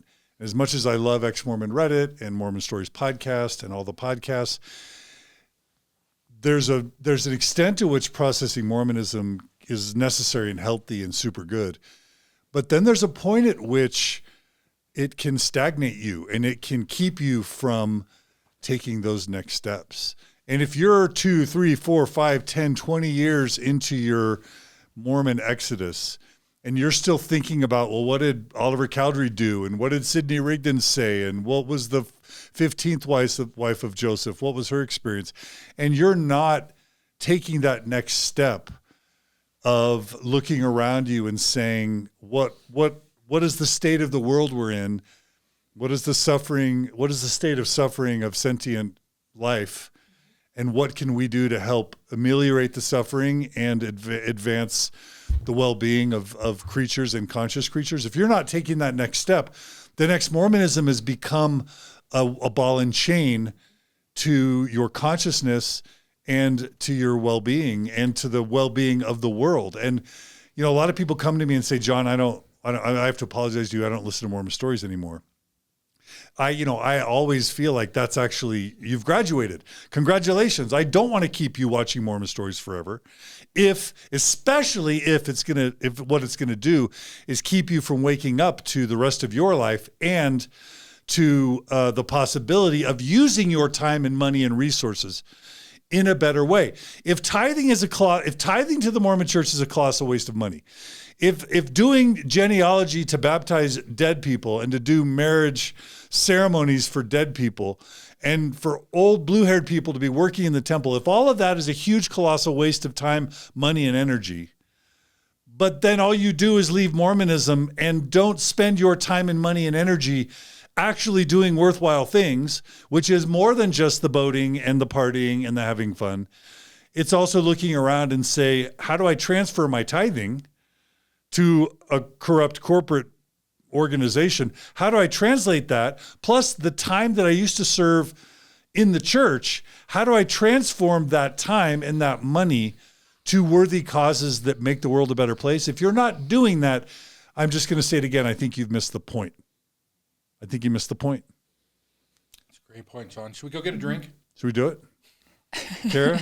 I'm teasing you. It just John reminds doesn't like people offer him a drink. No, it's fine. Well, it's so funny. Actually, that's funny that you mentioned that because John just did a TikTok this week about, hey, ex-Mormons, what are your criticisms of the ex-Mormon community? That was John's about drinking. Stop asking me and Margie, why don't we drink? Have we done drugs yet? Why don't we drink? I don't want to answer that question again. Stop it. Okay? And mine was, I haven't made it yet. Mine was the convenient rant that I already went on, which was, about let's be a little bit more nuanced and understand that we come from a very, very conspiratorial Christian church and be patient with ex-Mormons. And so anyway, that everything I think is perfectly said, because people often ask me, probably you too, about how do you rebuild? And the first thing I say is Eckhart Tolle books and A New Earth. And we were going to do a panel that keeps getting put off about Eckhart Tolle. And The New Earth is kind of around that idea of like, we know that there's a finite amount of resource, finite amount of people, and we need to like elevate our consciousness within religion or without religion. Doesn't really matter, but there's a higher state of elevated consciousness that we need to arrive at. And if you're bogged down in the details are important at some point. They tell you that things don't add up. They tell you that you're in a false system, but it's time to rebuild now. It's time to like move on. So I think you said it all beautifully, John. Leaving Mormonism is just the beginning. And unfortunately it's a lot of hard work. And watching Exterminate All the Brutes, go see Exterminate All the Brutes on HBO. It's sad. You learn that actually Hitler was inspired by the genocide that America did on the natives. And from that, he's like, hey, man, if they can be seen as a city on a hill, a shining city on a hill, and have exterminated millions of natives, maybe I can pull that off too. And that's heavy stuff. I'm going to cry. Because, who doesn't want to wave the flag and say, America is great? But then you realize, no, it's not that great. And we've got a lot of work to do. But let's do it together. Let's have some fun doing it. Anyway, John Larsen, always an open invitation. Kimmy, I'm so glad you were able to join us today. Sharing some commentary off screen. John, it's a carte blanche. Anytime you want to come back, you pick the topic. Well, it's an honor. You have all the great ones, and then every once in a while I slide in here. And no, you are one of the great ones. All of Mormonism. You're one of the great ones we're honored to bring back. I was going to say that Carah and I talked about this. I got an email this morning, a direct message from a 17-year-old, as if we haven't talked enough. We're 3 hours in. I got a direct message from a 17-year-old today that basically said, John, I don't believe in the church anymore, but all my family's in, and I'm trying to decide whether or not to go on a mission. Can you help me make that decision? And I just felt a real burden for that because I don't have time, and I'm trying to think of interesting content. What Carah and I were going to pitch to you is that we spend an hour answering that young man's question, and then we share the episode with that young man and with the world for all future youth, because let's be clear, there are active Mormon bishops that no longer believe that are listening to Mormon stories. There are active stake presidents and stake presidency members and relief society presidents that are listening to Mormon stories who no longer believe. There are church education system institute and seminary directors that listen to Mormon stories now and they don't believe and they're stuck in it and they can't leave. Stuff goes all the way to the top. Yeah, all the way to the top. So Carah and I thought it would be fun to just occasionally, like once a month, twice a month, have a panel where when I get questions like that, like I'm an institute director and I don't believe anymore, what do I do? Where we could have a little panel where we give unsolicited advice. Well, it'd be solicited. No, it's solicited. It's always solicited. Write in whatever you want, and you got to write. Some of you have to write in sex questions that'll make John squirm. Yeah, sex questions. Yeah, should I engage in ethical non-monogamy? John already gave us his thoughts on that. But seriously, I don't want to have to answer anyone's question, and I don't want to be anyone's authority. I don't want to replace some white guy with some white guy. Right. But it'd be cooler to have a panel of thoughtful people of different genders, of different ages, of different sexualities, whatever, to be able to like at least brainstorm to give a collective of perspective to help somebody make a decision. I love it. Other than just ignoring his question and pretending I never got it. So it would be fun to have you back for that. Sure. Yeah. And Kimmy, maybe you could join sometime. No, maybe not. And I still want to come back and have us talk about Jesus. All right. Oh yeah. So whenever you want, John Larsen, All right. We'll have you back. Thanks for coming. It's been a pleasure. Thanks for being a prophet in the wilderness. Carah, do you want to give us the closeout? Do you want to tell our listeners anything you want to tell us to end? I was just thinking how you were talking to him, saying that he's, this prophet in this suit. And last night my daughter asked me to show a picture of Santa Claus. And I was like, do I show a real picture of Santa Claus? I should have just looked at a picture of you, because you are bringing gifts and presents that everyone is now more rich for having you. So this has been probably my favorite podcast ever. Well, thanks.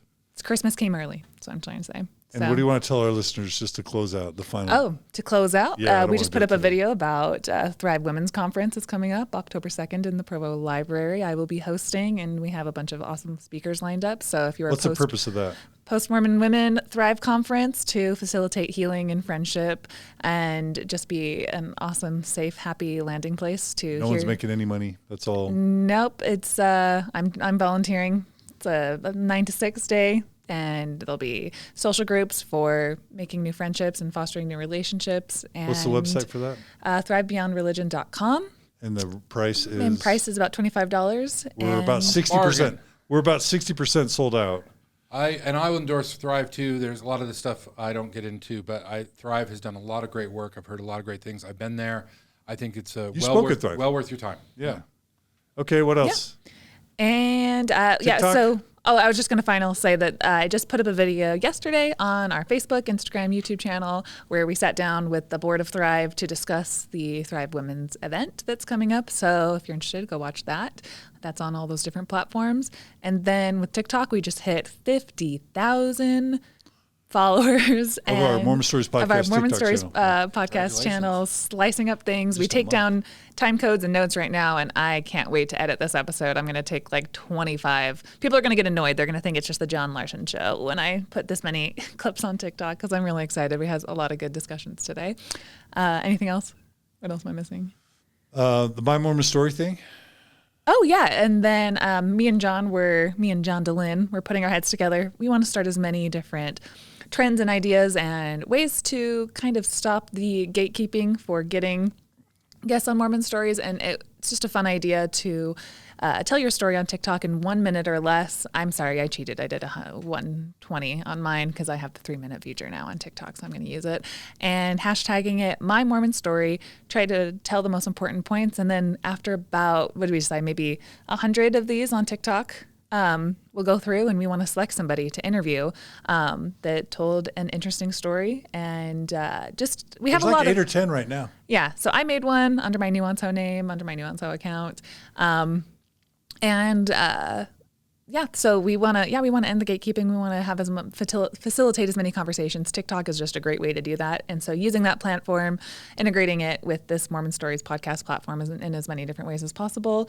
We've been doing that with, responses to the Givens and responses to Brad Wilcox. And I don't know, John, if you have an opinion on this, but I really think that TikTok, since we started talking about it on Mormon Stories, the ex-Mormon TikTok community is just exploding. So people need community. People have a lot to say, and they're excited to start talking about it on TikTok. So we want to meld these platforms with each other and be able to facilitate as much healing and growth and expression as we can in the ex-Mormon world. All right. And I'll just say, as always, we need your financial support. So donate at mormonstories.org. Click on the donate button to become a monthly donor. We're tax deductible in the U.S. We're transparent in our finances, and we're just here to support the mission. And email us at mormonstories@gmail.com. Comment, follow us, like us on all the platforms. Give us your ideas and suggestions. And stay tuned for more good stuff. So thanks again, John. You're awesome. Thank you. Thanks again, Carah. You're awesome. Yeah, this was really, really fun. Thank you guys for having me. We'll see you guys soon. Take care, everybody.